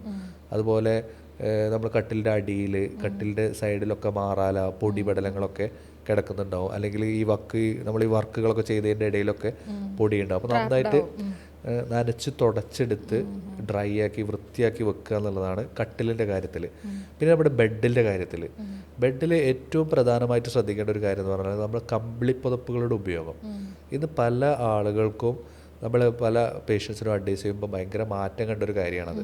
ഒന്നെന്താ വെച്ചാൽ ഇവർ ഈ കമ്പിളിപ്പുതപ്പുകൾ ചിലപ്പോൾ മാസത്തിലോ വർഷത്തിലോ ഒക്കെ ചിലപ്പോൾ ഡ്രൈ വാഷ് ചെയ്യുന്നു, അല്ലെങ്കിൽ വാഷ് ചെയ്യുന്നതൊക്കെ അത്രയും വലിയ കമ്പിളിപ്പുതപ്പോ അല്ലെങ്കിൽ ബ്ലാങ്കറ്റോ ഒക്കെ ആണെങ്കിൽ വെയിറ്റ് ആയിരിക്കും, അലക്കാൻ കഴിയില്ല. അപ്പോൾ ചിലപ്പോൾ നമ്മൾ നേരെ രാത്രി വന്നിട്ട് അതങ്ങ് മൂടി പൊതിച്ച് കിടക്കും, AC ഇടും, അല്ലെങ്കിൽ ലൈറ്റ് ഫാനോ ഓൺ ചെയ്യും. അപ്പോൾ ഇതിലുണ്ടാകുന്ന ഡസ്റ്റ് ഫോമേറ്റ്സ്, ഡസ്റ്റ് മൈറ്റുകൾ ഒരു അലർജിയുടെ ഒരു കാരണമായിട്ടൊരു അവിടെ ഉണ്ടാവും. അപ്പോൾ ഒരു മെയിൻറ്റെയിനിങ് കോസ് എന്ന് പറയുമ്പോൾ ആ ഒരു കാരണം അവിടെ നിലനിർത്തിയിട്ട് നമ്മളിപ്പോൾ എത്ര അലർജിയുടെ ഗുളിക കഴിക്കുക, എത്ര മരുന്ന് കഴിച്ചാലും ചിലപ്പോൾ അത് മാറിക്കൊള്ളണമെന്നില്ല. അപ്പോൾ റിമൂവ് ദ കോസ്, ആ കാരണത്തെ നമുക്ക് അവിടുന്ന് ആ റൂമിൽ നിന്ന് റിമൂവ് ചെയ്യുക എന്നുള്ളത് ഏറ്റവും പ്രധാനം. അപ്പോൾ കമ്പിളി പുതപ്പ് എടുത്തിട്ട് മാറ്റിയിട്ട് കോട്ടൻ്റെ പുതപ്പുകൾ നമുക്ക് ഇടയ്ക്ക് വാഷ് ചെയ്യാൻ പറ്റുന്നത്, ആഴ്ചയിലോ അല്ലെങ്കിൽ 2 ആഴ്ച കൂടുമ്പോഴെങ്കിലും കൃത്യമായിട്ട് വാഷ് ചെയ്യാൻ പറ്റുന്ന ടൈപ്പ് ക്ലോത്തുകളുള്ള ബെഡ്ഷീറ്റുകൾ, ബെഡ് വിരിപ്പുകൾ, പുതപ്പുകൾ, തലയണയുടെ പില്ലോ കവറുകൾ, അത് നമ്മൾ കൃത്യമായിട്ട് ഹൈജീനിക്കായിട്ട് ക്ലീൻ ചെയ്യുക എന്നുള്ളതാണ് ഒന്നാമത്. പിന്നെ രണ്ടാമതായിട്ടുള്ളത് നമ്മുടെ ജനലുകൾ നന്നായിട്ട് തുടച്ച് വൃത്തിയാക്കുക എന്നുള്ളതാണ്. പിന്നീട് ഫാനുകൾ, നമ്മളെ ഫാനിൻ്റെ മുകളിലൊക്കെ ഉള്ള പൊടികൾ. ഇപ്പോൾ കഴിഞ്ഞ മാസം ഒരു പേഷ്യൻ്റ് വന്ന് അവരുടെ കുട്ടിക്ക് ഒരു 8 മാസമായിട്ട് അലർജി തുടങ്ങിയതാണ്. അപ്പോൾ 8 മാസമായിട്ട് അവർ പല ട്രീറ്റ്മെൻറ്റ് എടുക്കുന്നുണ്ട്, പല മരുന്നുകൾ കഴിക്കുന്നുണ്ട്, പക്ഷേ എല്ലാ മാസത്തിലും അവർക്കത് വന്നുകൊണ്ടിരിക്കുകയാണ്. അപ്പോൾ ഞാൻ പറഞ്ഞു, നിങ്ങൾ ആദ്യം ഒരു കാര്യം ചെയ്യും, റൂം ഒന്ന് കൃത്യമായിട്ട്, ഒന്നുമില്ലെങ്കിൽ ആ റൂം മാറുക, ഇപ്പോൾ കിടക്കുന്ന റൂം മാറുക, കുറച്ച് നല്ല വൃത്തിയുള്ള റൂമിലേക്ക് മാറുക. പിന്നെ നമ്മൾ ഡ്രസ്സുകളൊക്കെ നമ്മളിപ്പോൾ വന്നിട്ട് അഴിച്ചിടുന്നതൊക്കെ നമ്മൾ ബെഡ്റൂമിലല്ല പല ആളുകളും വാൾറൂമിലും ഇതൊക്കെ ഡ്രസ്സുകൾ അഴിച്ചിടും. അപ്പോൾ അത് ഒഴിവാക്കിയിട്ട് ഡ്രസ്സുകൾ വേറെ പുറത്ത് റൂമിൽ വെച്ച് നമ്മൾ ഒഴിവാക്കുക. അതുപോലെ ജനലുകളൊക്കെ ക്ലീൻ ചെയ്യുക. പിന്നെ നമ്മൾ ഈ തട്ടിൻ പുറങ്ങൾ അല്ലെങ്കിൽ അലമാറകളുടെ മുകളിലൊക്കെ ഉണ്ടെങ്കിൽ അത് തുടച്ചെടുക്കുക. എന്നിട്ട് സീലിങ്ങുകളൊക്കെ ഒന്ന് ക്ലീൻ ചെയ്യുക, ഫാനൊക്കെ ഒന്ന് ക്ലീൻ ചെയ്യുക. ഇതൊക്കെ ക്ലീൻ ചെയ്തിട്ട് ആ ദിവസത്തിൽ അങ്ങനെ അവരവിടെ ആ റൂമിലേക്ക് മാറ്റുമെന്ന് പറഞ്ഞു. അങ്ങനെ പിന്നെ ആ പേഷ്യൻ്റ് നമുക്ക് കുറച്ച് മരുന്നുകളും കാര്യങ്ങളൊക്കെ കൊടുത്ത് ഈ കാര്യങ്ങളൊക്കെ ക്ലിയർ ചെയ്തതോടുകൂടി പിന്നെ ആ കുട്ടിക്ക് അലർജി വന്നിട്ടില്ല. അപ്പോൾ ആ അമ്മ പറയാണ്, ഡോക്ടർ പറഞ്ഞു ശരിയാണ്, ഞങ്ങൾ ശ്രദ്ധിച്ചിട്ടുണ്ടായിരുന്നു, മറ്റേ കട്ടിലിൻ്റെ അടിയിലൊക്കെ നല്ല പൂപ്പൽ, വെള്ള പൂപ്പലുകളുണ്ടായിരുന്നു. എത്രയോ വർഷം പഴക്കമുള്ള കട്ടിലാണ്. അപ്പോൾ അവരത് കട്ടിലിൻ്റെ അടിയൊന്നും ഇപ്പോൾ ആരും ശ്രദ്ധിക്കാൻ പോകുന്നില്ല. അതുപോലെ വാൾഡ്രോബിൻ്റെ മുകളിലൊക്കെ ഈ ചെതൽപ്പുറ്റുകളും അതുപോലെയുള്ള സാധനങ്ങളൊക്കെ വന്നിട്ട് ഭയങ്കര പൊടിയൊക്കെ അടിഞ്ഞ് കിടക്കുന്നുണ്ടായിരുന്നു. അതെല്ലാം ഞങ്ങൾ ക്ലീൻ ചെയ്തു. ഇപ്പോൾ അതിനുശേഷം അവൻ ആ ഒരു ബുദ്ധിമുട്ട്, മറ്റേ എല്ലാ ദിവസവും രാത്രി കുട്ടി കിടക്കാൻ റൂമിലെത്തുമ്പോഴേക്കും കുട്ടിക്ക് ശ്വാസം മുട്ട് സ്റ്റാർട്ട് ചെയ്യും. പിന്നെ ഇൻഹേലർ അടിക്കണം, അല്ലെങ്കിൽ പിന്നെ ഹോസ്പിറ്റലിൽ പോയിട്ട് നെബുലൈസ് ചെയ്യണം. ഇതൊരു ശീലമായി അവർ ഭയങ്കരമായിട്ട് ബുദ്ധിമുട്ടിയിരുന്നു. അപ്പോൾ ഒരു ചെറിയ ഒരു കാരണം റിമൂവ് ചെയ്ത് ചെറിയ ട്രീറ്റ്മെൻറ്റ് കൊടുത്തപ്പോഴേക്ക് തന്നെ അത് വളരെ ഫാർ ബെറ്ററായി അവർക്ക്. അപ്പോൾ ഇത്തരം കാര്യങ്ങളൊക്കെ അലർജി രോഗികൾ ശ്രദ്ധിക്കുക എന്നുള്ളത് ഏറ്റവും പ്രധാനമാണ്. പിന്നീട് വീടുകളിൽ നമ്മൾ ശ്രദ്ധിക്കേണ്ട മറ്റൊരു കാര്യം എന്താ വെച്ചാൽ, നമ്മൾ ഈ പെറ്റ്സ് വളർത്തുന്ന ആളുകളുണ്ടാവും, അല്ലെങ്കിൽ കോഴികളുണ്ടാവും, പൂച്ചകളുണ്ടാവും, അല്ലെങ്കിൽ ഇത്തരം മൃഗങ്ങളൊക്കെ ഉണ്ടെങ്കിൽ ഇവരുടെ തൊലികളിൽ നിന്ന് അല്ലെങ്കിൽ ഫെദറുകളിൽ നിന്നൊക്കെ വരുന്ന രോമങ്ങളിൽ നിന്നൊക്കെ ഉണ്ടാകുന്ന ചെറിയ പാർട്ടിക്കിൾസ് ഉണ്ടാവും. ഇതെല്ലാം ഭയങ്കര അലർജി കോസ് ചെയ്യുന്നത്. പല ആളുകളും ബെഡിൽ തന്നെ പൂച്ചക്കുട്ടിയെയും നായ്ക്കുട്ടിയെയും അല്ലെങ്കിൽ മറ്റു പെറ്റ്സിനെയൊക്കെ സ്വന്തം കിടക്കുന്ന സമയത്ത് തന്നെ ബെഡിൽ തന്നെ കൊണ്ടുവന്ന് വെക്കുന്നതൊക്കെ കാണാറുണ്ട്. ഇത് ഭയങ്കര അപകടമാണ്. ഭയങ്കരമായിട്ട് അവർക്ക് ഇത്തരം അലർജി കൂടാനും ഇത്തരം അലർജി ഡെവലപ്പ് ചെയ്യാനും വരെ അത് സാഹചര്യം ഉണ്ടാക്കും. അപ്പോൾ പ്രാവുകൾ വളർത്തുന്ന ആളുകളുണ്ടാവും, പക്ഷികളുണ്ടാവും, കോഴികൾ, ഇതൊക്കെ ചിലപ്പോൾ അലർജി ഉണ്ടാക്കാൻ സാഹചര്യം ഉണ്ടാക്കാറുണ്ട്. അപ്പം അത്തരം എന്തെങ്കിലും റീസണ് നമ്മുടെ വീട്ടിലുണ്ടോ എന്നുള്ളത് നമ്മൾ അലർജി ഉള്ള ആളുകൾ ശ്രദ്ധിക്കുക. പിന്നീട് അതുപോലെ തന്നെ നമ്മുടെ ഔട്ട്ഡോർ ആയിട്ട് വരുന്ന അലർജീസ് ഉണ്ടാവും. ഇപ്പോൾ പ്രത്യേകിച്ച് പൊള്ളൻ ഗ്രെയിൻസ്, നമ്മുടെ ചെടികളുടെ പൂമ്പൊടികൾ, ഇതൊക്കെ ഭയങ്കരമായിട്ട് അലർജി ഉണ്ടാവും. ചില ആളുകൾക്ക് സീസണൽ ഔട്ട് ബ്രേക്ക് ഉണ്ടാവും. ചില സീസണിൽ പെട്ടെന്ന് അലർജി കൂടുന്നതായിട്ട് കാണാറുണ്ട്. അപ്പോൾ അതൊക്കെ ഈ സീസണിൽ ഉണ്ടാകുന്നതെന്ന് പറഞ്ഞാൽ, ഒന്ന് ഹ്യൂമിഡിറ്റി, നമ്മുടെ അന്തരീക്ഷത്തിൽ ഉണ്ടാകുന്ന ഹ്യൂമിഡിറ്റി ആയിട്ട് ബന്ധപ്പെട്ടിട്ട് അലർജി, ശ്വാസം മുട്ടൊക്കെ കൂടാം. രണ്ടാമതായിട്ട് നമ്മുടെ ഈ പൊള്ളൻ്റെ അലർജിയൊക്കെ ഒരു കാരണമായിട്ട് വരാറുണ്ട്. പിന്നീട് അതുപോലെ തന്നെ ഈ പല ആളുകളും ഇത് ഇൻഡോർ പ്ലാന്റുകൾ വളർത്താറുണ്ട്. പല ഇൻഡോർ പ്ലാന്റുകളും ഇതുപോലത്തെ പ്രശ്നങ്ങൾ, അലർജി വരുന്നതായിട്ട് കാണാറുണ്ട്. പല കുട്ടികളിലും അലർജി ഡെവലപ്പ്. അപ്പോൾ നമ്മൾ അത്തരം ഉള്ള ആളുകളാണെങ്കിൽ, കുട്ടികൾ വീടുകളിൽ ഉണ്ടെങ്കിൽ അല്ലെങ്കിൽ അലർജി ഉള്ള ആളുകളുണ്ടെങ്കിൽ അത്തരം സാഹചര്യങ്ങളും പൊടി ഉണ്ടാക്കുന്ന സാഹചര്യങ്ങളും ഇതുപോലെ പൂവുകൾ അല്ലെങ്കിൽ പൊള്ളലൊക്കെ വരുന്ന സാഹചര്യം ഉണ്ടെങ്കിൽ അതിനെ പ്രിവെൻറ്റ് ചെയ്യുക എന്നുള്ളത് തന്നെയാണ് ഏറ്റവും പ്രധാനമായിട്ടുള്ളത്. പിന്നീട് വരുന്ന മറ്റൊരു കാര്യമാണ് ഫുഡ് അലർജി എന്ന് പറയുന്നത്. പല ഭക്ഷണങ്ങളും അലർജി ഉണ്ടാക്കും. പല ആളുകളും ഇപ്പോൾ പ്രത്യേകിച്ച് നമ്മുടെ ഗ്ലൂട്ടൻ, നമ്മളെ ഗോതമ്പ് ഐറ്റംസൊക്കെ അലർജി ഉണ്ടാക്കുന്ന ഭക്ഷണങ്ങൾ വളരെ പ്രധാനമാണ്. പിന്നെ അതുപോലത്തെ ചില മത്സ്യങ്ങൾ, ഇപ്പോൾ ഞണ്ട്, ചെമ്മീൻ, ഇപ്പോൾ അതുപോലെ സീ ഫുഡുകളൊക്കെ, കക്കയിറച്ചിയൊക്കെ, അതിലുള്ള പ്രോട്ടീൻസ് പല ആളുകളിലും ശരീരത്തിലെത്തുന്നതോടുകൂടി അത് ഓവർ റിയാക്ട് ചെയ്യുകയും അത് ചിലപ്പോൾ സ്കിൻ അലർജി ആവാം, ചിലപ്പോൾ അനാഫൈലാക്സിസ് പോലെ ശ്വാസം മുട്ടുന്ന അവസ്ഥ വരെ, ശ്വാസകോശം ചുരുങ്ങി വരുന്ന അവസ്ഥ വരെ, ശ്വാസനാളം ചുരുങ്ങി വരുന്ന അവസ്ഥ വരെയൊക്കെ പല ആളുകളും ഉണ്ടാവാം. അപ്പോൾ അത് ഫുഡ് അലർജി പല ഭക്ഷണങ്ങൾ ഓരോ ആളുകളിലും ഓരോ രീതിയായിരിക്കും. അപ്പോൾ നമ്മൾ സാധാരണ അത് ചിലപ്പോൾ ഒരു അർട്ടിക്കേരിയ പോലെ സ്കിന്നിൽ പൊങ്ങി വരുന്ന രീതിയിലാവും, അല്ലെങ്കിൽ ശ്വാസം മുട്ട് പോലെയുള്ള അവസ്ഥകളിലേക്ക് വരാം. അപ്പോൾ നമ്മൾ സാധാരണ പേഷ്യൻസിനോട് പറഞ്ഞു കൊടുക്കാറുള്ളത്, പേഷ്യൻസ് ശ്രദ്ധിക്കേണ്ട ഒരു കാര്യം, അവരൊരു ഫുഡ് ഡയറി കീപ്പ് ചെയ്യുക എന്നുള്ളതാണ്. അപ്പോൾ അവർ ഫുഡ് ഡയറിയിൽ ജസ്റ്റ് അവർ ഓരോ ദിവസം കഴിക്കുന്ന ഭക്ഷണങ്ങൾ അവർ എഴുതി വെക്കുക എന്നുള്ളതാണ്. അപ്പോൾ അത് എഴുതി വെക്കുമ്പോൾ നമുക്കറിയാൻ പറ്റും ഏതൊക്കെ കഴിക്കേണ്ട ദിവസങ്ങളിലാണ് അവർക്ക് ഈ അലർജി വരുന്നത്, അല്ലെങ്കിൽ അതിലേതെങ്കിലും ഒരു കോമൺ ഫാക്ടർ ചിലപ്പോൾ അവർക്ക് കിട്ടും. അപ്പോൾ ചിലപ്പോൾ മാസങ്ങളോ ഒരു 5-6 മാസമൊക്കെ ചിലപ്പോൾ എഴുതേണ്ടി വരും. അപ്പോഴായിരിക്കും ഒരു സംഗതി അവർക്ക് ഡിറ്റക്റ്റ് ചെയ്യാൻ പറ്റുന്നത്. വളരെ റെയറായിട്ടുള്ള ഒരു വസ്തുക്കളൊക്കെ പല ആളുകളിലും പലപ്പോഴും അലർജി ഉള്ളതായിട്ട് കണ്ടിട്ടുണ്ട്. ഇപ്പോൾ ചിലപ്പോൾ ഈ നട്ട്സ് ഐറ്റംസ് ചില ആളുകൾക്ക് പ്രശ്നം ഉണ്ടാവും, ചില ആളുകൾക്ക് ബദാം ഉണ്ടാവും. പക്ഷെ ബദാമൊക്കെ പലപ്പോഴും അലർജി ഫ്രീ ആയിട്ട് നമുക്ക് അലർജി കുറക്കാൻ പറ്റുന്ന ഭക്ഷണങ്ങളായിട്ടും പറയാറുണ്ട്. അപ്പോൾ അതുപോലെ പല ഭക്ഷണ പദാർത്ഥങ്ങളും അലർജി ഉണ്ടാക്കുന്ന ആളുകളുണ്ട്. അപ്പോൾ ഏതാണ് തനിക്ക് അലർജി എന്ന് മനസ്സിലാക്കുക, എന്നിട്ട് ആദ്യം അത് ഇനീഷ്യലി അത് പ്രിവെൻറ്റ് ചെയ്യുക. പക്ഷേ അതിലുള്ളൊരു പ്രത്യേകത, ഹോമിയോപ്പതിക് ട്രീറ്റ്മെൻറ്റിൽ നമ്മൾ സാധാരണ ഈ അലർജി മാറിക്കഴിഞ്ഞാൽ നമുക്ക് ഇത്തരം ഭക്ഷണങ്ങൾ നമുക്ക് കൺസ്യൂം ചെയ്താലും അത് അലർജി വരാത്തതായിട്ട് കാണാറുണ്ട്. അപ്പോൾ നമ്മൾ തുടക്കത്തിൽ ഇത്തരം ഭക്ഷണം, ഇപ്പോൾ ഒരു ബീഫ് അലർജി ഉള്ള ഒരാൾ, അല്ലെങ്കിൽ ഒരു ചിക്കൻ അലർജി ഉള്ള ഒരാൾ, അല്ലെങ്കിൽ ചില ഭക്ഷണ പദാർത്ഥങ്ങൾ അലർജി ഉള്ള ഒരാൾ, അയാളോട് അത് അവോയ്ഡ് ചെയ്യാൻ പറയുക, ട്രീറ്റ്മെൻറ്റ് നൽകുക. ട്രീറ്റ്മെൻറ്റ് കഴിഞ്ഞതിന് ശേഷം അവർക്കത് റെസ്പോൺസ് നല്ല പോസിറ്റീവായിട്ട് വരുന്ന സമയത്ത് വളരെ മൈൽഡ് ഡോസിൽ അത് ഉപയോഗപ്പെടുത്താൻ നോക്കുക. മൈൽഡ് ഡോസിൽ അത് ഉപയോഗിക്കുമ്പോൾ അവർക്ക് കുഴപ്പമില്ലെങ്കിൽ പതുക്കെ അത് കൂട്ടി കഴിക്കാൻ പറയും. അങ്ങനെ വരുമ്പോൾ അത് അവരുടെ നമുക്ക് ഒരു ഭക്ഷണം ഒഴിവാക്കിക്കൊണ്ട് അല്ലാതെ തന്നെ നമുക്ക് അലർജിയെ ചികിത്സിക്കാൻ പറ്റും. മറ്റ് സാധാരണ ഇപ്പോൾ ഒരു അലർജി ഗുളിക കഴിച്ച് പോകാമെന്നുപരി ആ ഭക്ഷണം അങ്ങ് മറന്നേക്കുക, അത് കഴിക്കാതിരിക്കുക. പക്ഷേ നമ്മുടെ ചികിത്സയിൽ, ഹോമിയോപ്പതി ചികിത്സയിൽ ഏറ്റവും ഒരു ബെനിഫിറ്റായിട്ട് കണ്ടിട്ടുള്ളത് ഈ ഭക്ഷണം കഴിച്ചുകൊണ്ട് തന്നെ അലർജിയെ പരിഹരിച്ച ആളുകളെ നമുക്ക് കാണാൻ പറ്റും എന്നുള്ളതാണ്. ഹോമിയോപ്പതി ഒരു ലൈഫ് സേവറാണ്. ലൈഫ് സേവറുമാണ്. പലപ്പോഴും ആ ഒരു ഈറ്റിംഗ് ചിലപ്പോൾ ഭയങ്കര ഇഷ്ടമുള്ളൊരു ഫുഡായിരിക്കും, ലൈഫിൽ ഏറ്റവും ഇഷ്ടപ്പെടുന്ന ഒരു ഭക്ഷണക്കാരം ഡോക്ടർ ഒഴിവാക്കാൻ പറയുന്നത്. അപ്പോൾ അത് ഒഴിവാക്കുമ്പോൾ ഉണ്ടാകുന്ന ഒരു മാനസിക പ്രയാസം ഉണ്ടല്ലോ, അപ്പോൾ അതിനെ കൂടി പരിഹരിക്കാൻ പലപ്പോഴും ചികിത്സ കൊണ്ട് സാധിക്കാറുണ്ട് എന്നുള്ളതാണ്. ചില ആളുകൾ രാവിലെ എണീച്ച ഉടനെ തന്നെ 10-15 തുമ്മലൊക്കെ തുമ്മി, അങ്ങനെ അത് സ്ഥിരമായിട്ട് അങ്ങനെ ഉണ്ടാവുന്ന ഒരു അവസ്ഥയൊക്കെ ഉണ്ടാവാറുണ്ട്. അപ്പോൾ ഇത് പ്രിവെൻറ്റ് ചെയ്യാനായിട്ട് എന്തെങ്കിലും മാർഗ്ഗങ്ങളുണ്ട്? അതെ, ഇത് സാധാരണ ഒരു വാസോമോട്ടോർ റൈനൈറ്റിസ് എന്നാണ് ഇതിന് പറയാം. പെട്ടെന്ന് നമ്മൾ എണീക്കുമ്പോൾ, സാധാരണ ഒരു അലർജിക് റൈനൈറ്റിസിന് വ്യത്യസ്തമായിട്ട് പെട്ടെന്ന് എണീക്കുമ്പോഴോ അല്ലെങ്കിൽ ഇപ്പോൾ നമ്മൾ ബാത്റൂമിൽ പ്രവേശിക്കുന്ന ആ ഒരു ചേഞ്ച് ഓഫ് ഇത് വരുമ്പോഴേക്ക് തന്നെ ഭയങ്കരമായിട്ട് തുമ്മുന്നു. അപ്പോൾ അങ്ങനെ വരുന്ന ആളുകളിൽ നമുക്ക് സാധാരണ അവർക്ക് അഡ്വൈസ് ചെയ്യാൻ പറ്റുന്നൊരു കാര്യം എന്ന് പറഞ്ഞാൽ, നമ്മൾ കുളിക്കണ സമയത്ത് കുറച്ച് വെള്ളം എടുത്തിട്ട് വായിൽ വെക്കുക. എന്നിട്ട് ആ വെള്ളം എടുത്തിട്ട് നമ്മൾ തലയിൽ വെള്ളം ഒഴിക്കുമ്പോഴൊക്കെ ആ വെള്ളം നമുക്ക് വായിൽ വെച്ചുകൊണ്ട് തലയിൽ വെള്ളം ഒഴിക്കുക. എന്നിട്ട് കുളി കഴിഞ്ഞതിന് ശേഷം ആ വെള്ളം തുപ്പിക്കളയുക. അപ്പോൾ അത്തരം ആളുകളിൽ ഇങ്ങനെ ചെയ്യുന്നത് മൂലം ഭയങ്കരമായിട്ട് അവർക്ക് ആ സിംറ്റംസ് കുറയുന്നത് കാണാറുണ്ട്. ഇത് സാധാരണ നമുക്കൊരു ചെയ്ത് നോക്കാവുന്ന ഒരു ടിപ്പ്, വലിയ ബുദ്ധിമുട്ടില്ലാതെ തന്നെ. ഒരു ശാസ്ത്രീയമായിട്ടുള്ള ഒരു പഠനമുള്ള കാര്യങ്ങളൊന്നുമല്ല, പക്ഷേ നമുക്ക് ക്ലിനിക്കലി നമുക്ക് ഇങ്ങനെ ചെയ്ത് നോക്കുമ്പോൾ പേഷ്യൻസിന് അതിൻ്റെ ഒരു റിസൾട്ട് പറയാറുണ്ട്. പിന്നെ അതോടൊപ്പം തന്നെ നമുക്കതിൽ അതുപോലെ തന്നെ ഒന്നാണ് നമ്മൾ പെട്ടെന്ന് മുഖം കഴുകുമ്പോഴുള്ള തുമ്മൽ. രാവിലെ ബാത്റൂമിൽ പോകുന്നു, ബ്രഷ് ചെയ്യുന്നു, മുഖം കഴുകുന്നതോടുകൂടി അങ്ങ് തുമ്മൽ ഡെവലപ്പ് ചെയ്യുന്നു. ആ കണ്ടീഷനിൽ നമുക്കിതുപോലെ കൃത്യമായിട്ട് മരുന്നുകൾ, ഇതുപോലെ അലർജിയുടെ മെഡിസിൻസ്, അത് ആ പറഞ്ഞ സിംറ്റംസ് വെച്ചുകൊണ്ട് തന്നെ നമുക്ക് മരുന്നുകളുണ്ട്. അപ്പം അത്തരം മരുന്നുകൾക്കൊക്കെ നമുക്ക് വളരെ എഫക്റ്റീവായിട്ട് അതിനെ ഓവർകം ചെയ്യാൻ പറ്റാറുണ്ട്. രാവിലെ ചെന്ന് മുഖം കഴുകിയാലും തുമ്മാത്ത രീതിയിലേക്ക് ആ രോഗത്തെ നമുക്ക് ഓവർകം ചെയ്ത് ആ ഒരു അവസ്ഥയെ നമുക്ക് മറികടക്കാൻ സാധിക്കാറുണ്ട്. ഈ കുട്ടികളിലുണ്ടാകുന്ന ഫുഡ് അലർജി നമുക്ക് എങ്ങനെയാണ് ഡയഗ്നോസ് ചെയ്യാം?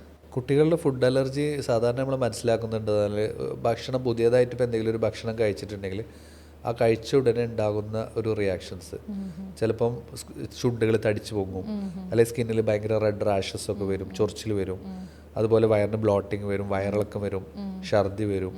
അപ്പോൾ ഇത്തരം അവസ്ഥകൾ, സിംറ്റംസ് ഉണ്ടെങ്കിൽ ആ ഒരു ഭക്ഷണത്തിനോട് ആ കുട്ടിക്ക് ഒരു പ്രശ്നമുണ്ട് എന്നുള്ളത്. അപ്പോൾ പലപ്പോഴും ക്ലിനിക്കിൽ വരുമ്പോൾ എന്താ നമ്മൾ ഇങ്ങനെയൊക്കെ സിംറ്റംസ് കാണുമ്പോൾ എന്താ പെട്ടെന്ന് പുതിയതായിട്ട് കൊടുത്തതെന്ന് ചോദിക്കാറുണ്ട്. അപ്പോൾ ഒരു ഡോക്ടറെ, കുട്ടിക്ക് ഞങ്ങളൊരു ലേസ് കൊടുത്തിരുന്നു, അല്ലെങ്കിൽ പായസം കൊടുത്തിരുന്നു, കുട്ടി അത് ആദ്യമായിട്ട് കഴിക്കുകയാണ്, അല്ലെങ്കിൽ ഇന്ന കാര്യങ്ങൾ കൊടുത്തിരുന്നു. അപ്പോൾ അങ്ങനെ പല ഭക്ഷണത്തിൽ നിന്നും ആ ഒരു അലർജി. അപ്പോൾ നമ്മൾ ശ്രദ്ധിക്കേണ്ട, വീണ്ടും ആ ഭക്ഷണം കൊടുക്കുമ്പോൾ ഒരു കെയർ എടുത്തിട്ട് വേണം നമ്മൾ കൊടുക്കാൻ. പെട്ടെന്ന് അത് കൊടുക്കുമ്പോൾ വീണ്ടും ഇതുപോലത്തെ അവസ്ഥകൾ വരാം. ചിലപ്പോൾ ആ ഭക്ഷണം തന്നെ ആയിരിക്കണം എന്നില്ല, ആ ഭക്ഷണത്തിൽ ആഡ് ചെയ്തിട്ടുള്ള എന്തെങ്കിലും അഡിറ്റീവ്സ് ആയിരിക്കും.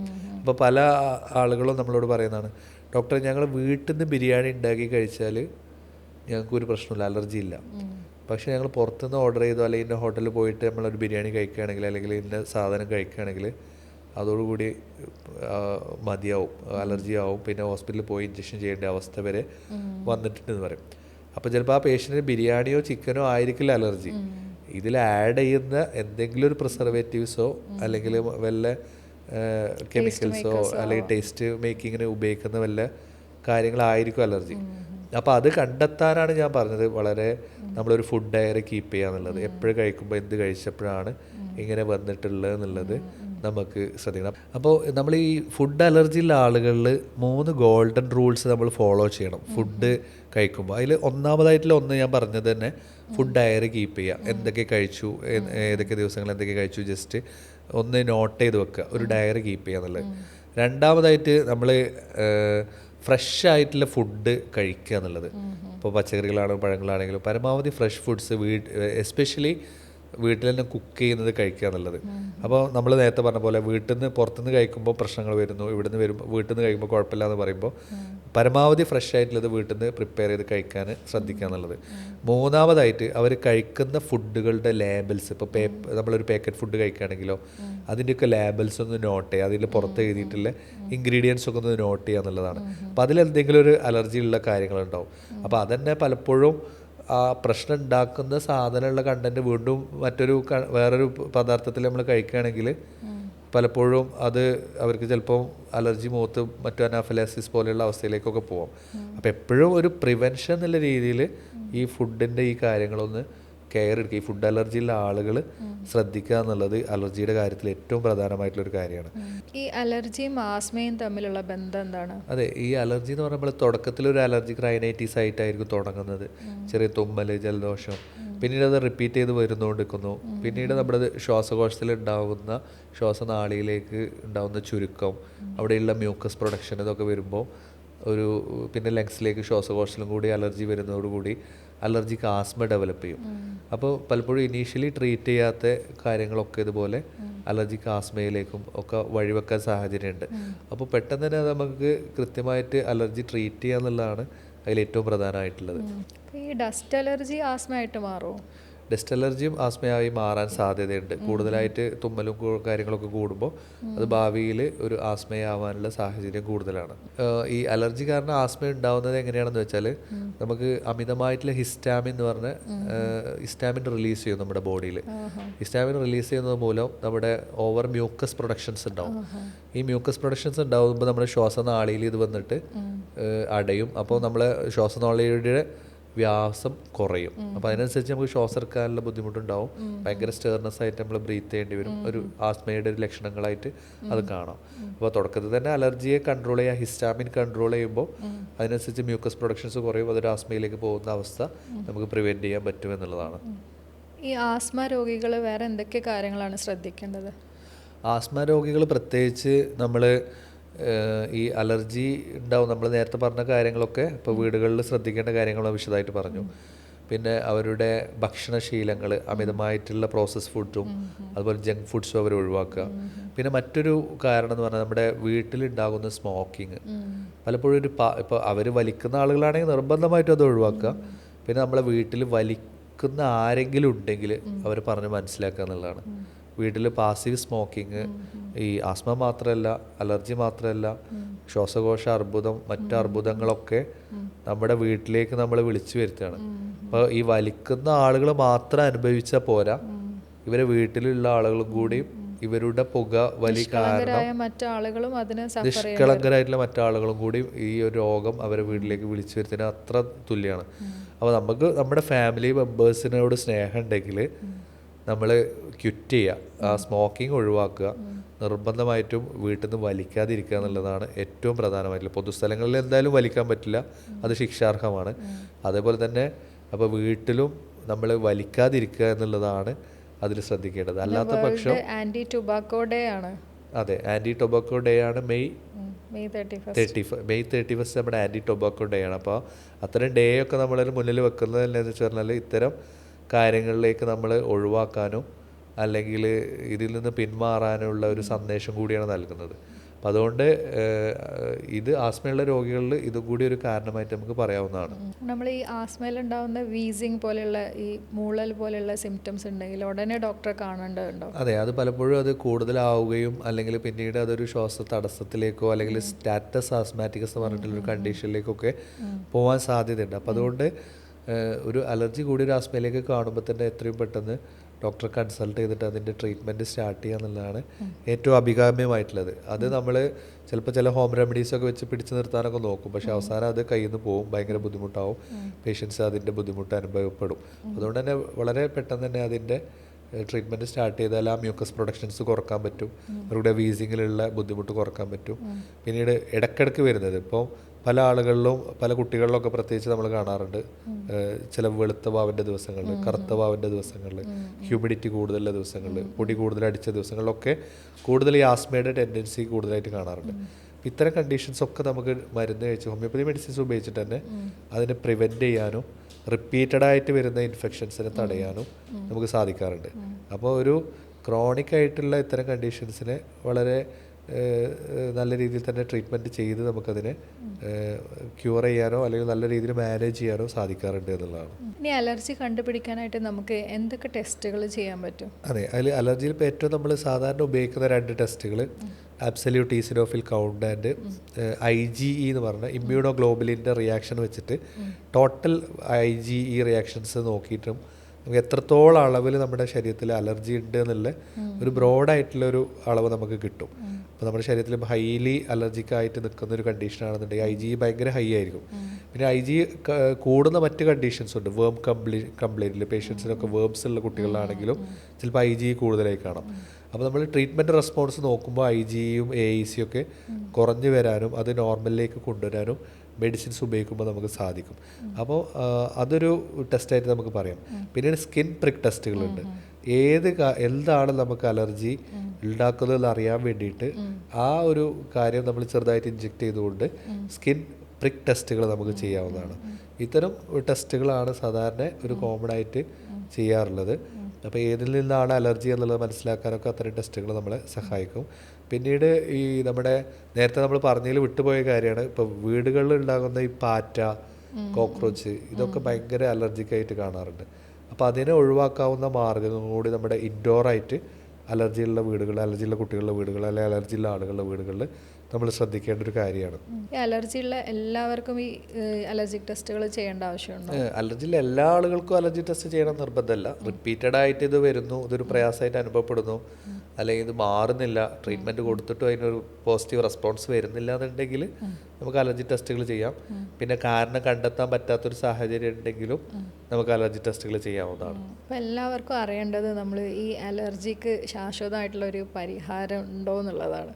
അതെ, പല ആളുകളും വന്ന് പറയുന്നത് ഞങ്ങൾക്ക് ഇനി ട്രീറ്റ്മെൻറ്റ് എടുക്കാൻ വയ്യ ഡോക്ടർ, ഞങ്ങൾ കുറേ മരുന്ന് കഴിച്ചു, വർഷങ്ങളോളം ഇതിൻ്റെ ട്രീറ്റ്മെൻറ്റ് എടുത്ത് ഇത് മരുന്ന് കഴിക്കുമ്പോൾ കുറയും, വീണ്ടും വരുന്നു, റിപ്പീറ്റഡ് ചെയ്ത് വരുന്നു എന്നുള്ളത്. പക്ഷേ അതൊരു കൃത്യമായിട്ട് നമ്മളൊരു നല്ലൊരു ട്രീറ്റ്മെൻറ്റ് എടുക്കുകയാണെങ്കിൽ അതിൽ നമ്മൾ ശ്രദ്ധിക്കേണ്ടതെന്ന് പറഞ്ഞാൽ നമ്മുടെ ശാരീരികമായിട്ട് നമ്മൾ അനുഭവപ്പെടുന്ന നമ്മുടെ ബുദ്ധിമുട്ടുകൾ, നമ്മൾ ഈ ഒരു അസുഖത്തിൻ്റെ ഒരു കാരണങ്ങൾ, നമ്മൾ തുടങ്ങാനുണ്ടായ സാഹചര്യം, ഇത് എന്ന് തുടങ്ങി, എപ്പോൾ തുടങ്ങി, ഇത് പിന്നെ ഇതിൻ്റെ പാരമ്പര്യ ഘടകങ്ങൾ, ഇത്തരം കാര്യങ്ങളെല്ലാം നമ്മൾ വിശദമായിട്ട് നമ്മളെ കൺസൾട്ട് ചെയ്യുന്ന ഒരു ഹോമിയോപ്പതി ഡോക്ടറായിട്ട് നിങ്ങൾ ഡിസ്കസ് ചെയ്യുക. ഇപ്പോൾ പല ആളുകളും ഹോമിയോ മരുന്ന് കഴിക്കുമ്പോൾ കുറഞ്ഞു പിന്നെയും വരുന്നു എന്നൊക്കെ പറയുന്നു, അങ്ങനെയും പറയാറുണ്ട് പല പേഷ്യൻസും. പക്ഷേ നല്ലൊരു ശതമാനം ഇത്തരം കാര്യങ്ങൾ കൃത്യമായിട്ട് അപഗ്രഥിച്ച് കൃത്യമായിട്ടൊരു ട്രീറ്റ്മെൻറ്റ് എടുക്കുകയാണെങ്കിൽ അത് ശരിക്കൊരു ക്യൂർ എന്നുള്ള രീതിയിൽ തന്നെ നമുക്ക് പറയാവുന്നതാണ്. പല രോഗികൾക്കും ഇപ്പോൾ ഇൻഹേലർ ഉപയോഗിച്ചിരുന്ന, അല്ലെങ്കിൽ സ്ഥിരമായിട്ട് ആൻറ്റിഹിസ്റ്റാമിൻസ് ഗുളികകൾ ഉപയോഗിച്ചിരുന്ന, അല്ലെങ്കിൽ സ്റ്റിറോയിഡ് അടക്കം ഉപയോഗിച്ചിരുന്ന ആളുകൾ പോലും ഒരു സ്റ്റിറോയിഡ് കണ്ടൻറ്റും ഇല്ലാത്ത ഒരു പാർശ്വഫലരഹിതമായിട്ടുള്ള ലളിതമായിട്ടുള്ള ഹോമിയോപ്പതി ചികിത്സ സ്വീകരിക്കുമ്പോൾ എന്തായാലും അതിൻ്റെ ഒരു ഗുണം അവർക്ക് കിട്ടിയിട്ടുണ്ട് എന്നുള്ളത് തന്നെയാണ് പല രോഗികളും നമ്മളോട് ഷെയർ ചെയ്തിട്ടുള്ളത്. അപ്പോൾ അതിലും ഞാൻ പറയുന്നത് ഒരു വ്യക്തിയാധിഷ്ഠിത ചികിത്സയാണ്. അപ്പോൾ ഓരോ വ്യക്തികൾക്കുണ്ടാകുന്ന ഓരോ വ്യക്തിപരമായിട്ടുള്ള ശാരീരികമായിട്ടുള്ള മാനസികമായിട്ടുള്ള ഘടകങ്ങളെല്ലാം ട്രീറ്റ്മെൻറ്റിനെ ഡിപ്പെൻഡ് ചെയ്യുന്നുണ്ട്. അപ്പോൾ അത് കൃത്യമായിട്ട് നിങ്ങളുടെ ട്രീറ്റ് ചെയ്യുന്ന ഡോക്ടറെ നിങ്ങൾ ഷെയർ ചെയ്യുക. അത് ഷെയർ ചെയ്ത് കൃത്യമായിട്ട് അതിന് ഡോക്ടർ നിർദ്ദേശിക്കുന്ന രീതിയിൽ ട്രീറ്റ്മെൻറ്റ് എടുക്കുകയാണെങ്കിൽ അതിനൊരു റിസൾട്ട് കിട്ടുന്നില്ല തന്നെയാണ് എൻ്റെ ഒരു ചികിത്സാ അനുഭവത്തിൽ നിന്ന് മനസ്സിലാക്കിയിട്ടുള്ളത്. ഈ അലർജി പകരുമെന്ന് പലപ്പോഴും ആൾക്കാർ ചോദിക്കാറുണ്ട്. അതെ, അലർജി പലപ്പോഴും പകരുന്നുള്ള രീതിയിൽ പല ആളുകളും ചോദിക്കുന്നത് ശരിയാണ്. ശരിക്കും അലർജി പകരുന്നൊരു അസുഖമൊന്നുമല്ല, പക്ഷേ അലർജി ഒരു പാരമ്പര്യമായിട്ട് വരാം. അപ്പോൾ ഒരു ഫാമിലിയിലുള്ള ഒരാൾക്ക് വേണമെങ്കിൽ അച്ഛനുണ്ടെങ്കിൽ മക്കൾക്ക് വരാം. അപ്പം അങ്ങനെ പാരമ്പര്യ ഘടകങ്ങളുകൊണ്ട് തന്നെ അങ്ങനെ വരാം. പക്ഷേ അടുത്തിരുന്നുകൊണ്ടോ കിടന്നുകൊണ്ടോ നമുക്കൊരു അലർജി പകരില്ല, പക്ഷേ ജലദോഷം പകരും. അപ്പോൾ ജലദോഷം ഇതും വ്യത്യാസത്തിൽ നമുക്ക് അങ്ങനെ പറയാൻ വേണമെങ്കിൽ പെട്ടെന്ന് വരുന്ന ഒരു കാര്യമാണ് ജലദോഷം എന്ന് പറയുന്നത്. പക്ഷേ അലർജി അങ്ങനെയല്ല, അത് നീണ്ടു നിൽക്കുന്ന ക്രോണിക് ആയിട്ടുള്ള ഒരു കണ്ടീഷനാണ്. അപ്പോൾ അതുകൊണ്ട് അതൊരിക്കലും പകരില്ല എന്ന് തന്നെ നമുക്ക് ധൈര്യമായിട്ട് പറയാം. ഈ എയർ പ്യൂരിഫയർ ഉപയോഗിക്കുന്നത് അലർജിക്കാർക്ക് ഗുണകരമാണോ? അതെ, എയർ പ്യൂരിഫയർ ഇന്ന് ധാരാളം ആളുകൾ ഉപയോഗിക്കുന്നുണ്ട് റൂമുകളിലും ഇതൊക്കെ. നമുക്ക് റൂമുകളുടെ ഡസ്റ്റുകളൊക്കെ ഒന്ന് പ്യൂരിഫൈ ചെയ്യാൻ, അതുപോലെയുള്ള അനാവശ്യമായിട്ട് ബാക്ടീരിയകൾ ഇതിനൊക്കെ വലിച്ചെടുക്കാനും പലപ്പോഴും പല എയർ പ്യൂരിഫയറുകളും ചെയ്യാറുണ്ട്. അപ്പം അത്തരം അലർജിക്ക് കുറയാൻ ഇത്തരം എയർ പ്യൂരിഫയർ ഉപയോഗിക്കുന്നത് മൂലം ഇപ്പോൾ റൂമിലൊക്കെ നമുക്ക് എയർ പ്യൂരിഫയർ ഉപയോഗിക്കുന്നത് മൂലം അലർജി കുറയാൻ സാഹചര്യമുണ്ട്. അപ്പോൾ അത് നമുക്ക് ശരിക്കും അഡ്വൈസ് ചെയ്യാവുന്നതാണ്. ഒരു പരിധിവരെ സ്ഥിരമായിട്ട് അലർജിയുടെ ബുദ്ധിമുട്ടുള്ള ആളുകൾക്ക് അവരുടെ റൂമുകളിൽ പിന്നെ അതിൽ ശ്രദ്ധിക്കേണ്ട കാര്യം, നമ്മൾ എയർ പ്യൂരിഫയർ അങ്ങ് വാങ്ങി വെക്കും, പക്ഷെ അതിൻ്റെ ഫിൽറ്ററുകൾ ക്ലീൻ ചെയ്യുകയും അല്ലെങ്കിൽ അത് വാഷ് ചെയ്യുക, അതിൻ്റെ മെയിൻ്റനൻസ് ഒന്നും സാധാരണ ആളുകൾ ചെയ്യാറില്ല. അപ്പം അതോടൊപ്പം തന്നെ പിന്നെ അതൊരു അലർജിയുടെ കാരണമായിട്ട് മാറും. എ സി ഫിൽറ്ററും അതുപോലെ വളരെ ഇമ്പോർട്ടൻ്റ്. അപ്പോൾ എ സി നമ്മൾ ഉപയോഗിക്കുമ്പോൾ എ സി ഫിൽറ്ററുകൾ ക്ലീൻ ചെയ്യണം. അതുപോലെ തന്നെ ഇതുപോലത്തെ എയർ ഫിൽറ്ററുകൾ നമ്മൾ എയർ പ്യൂരിഫയറുകൾ വാങ്ങുമ്പോൾ അതിൻ്റെ ഫിൽറ്ററുകൾ ക്ലീൻ ചെയ്യണം.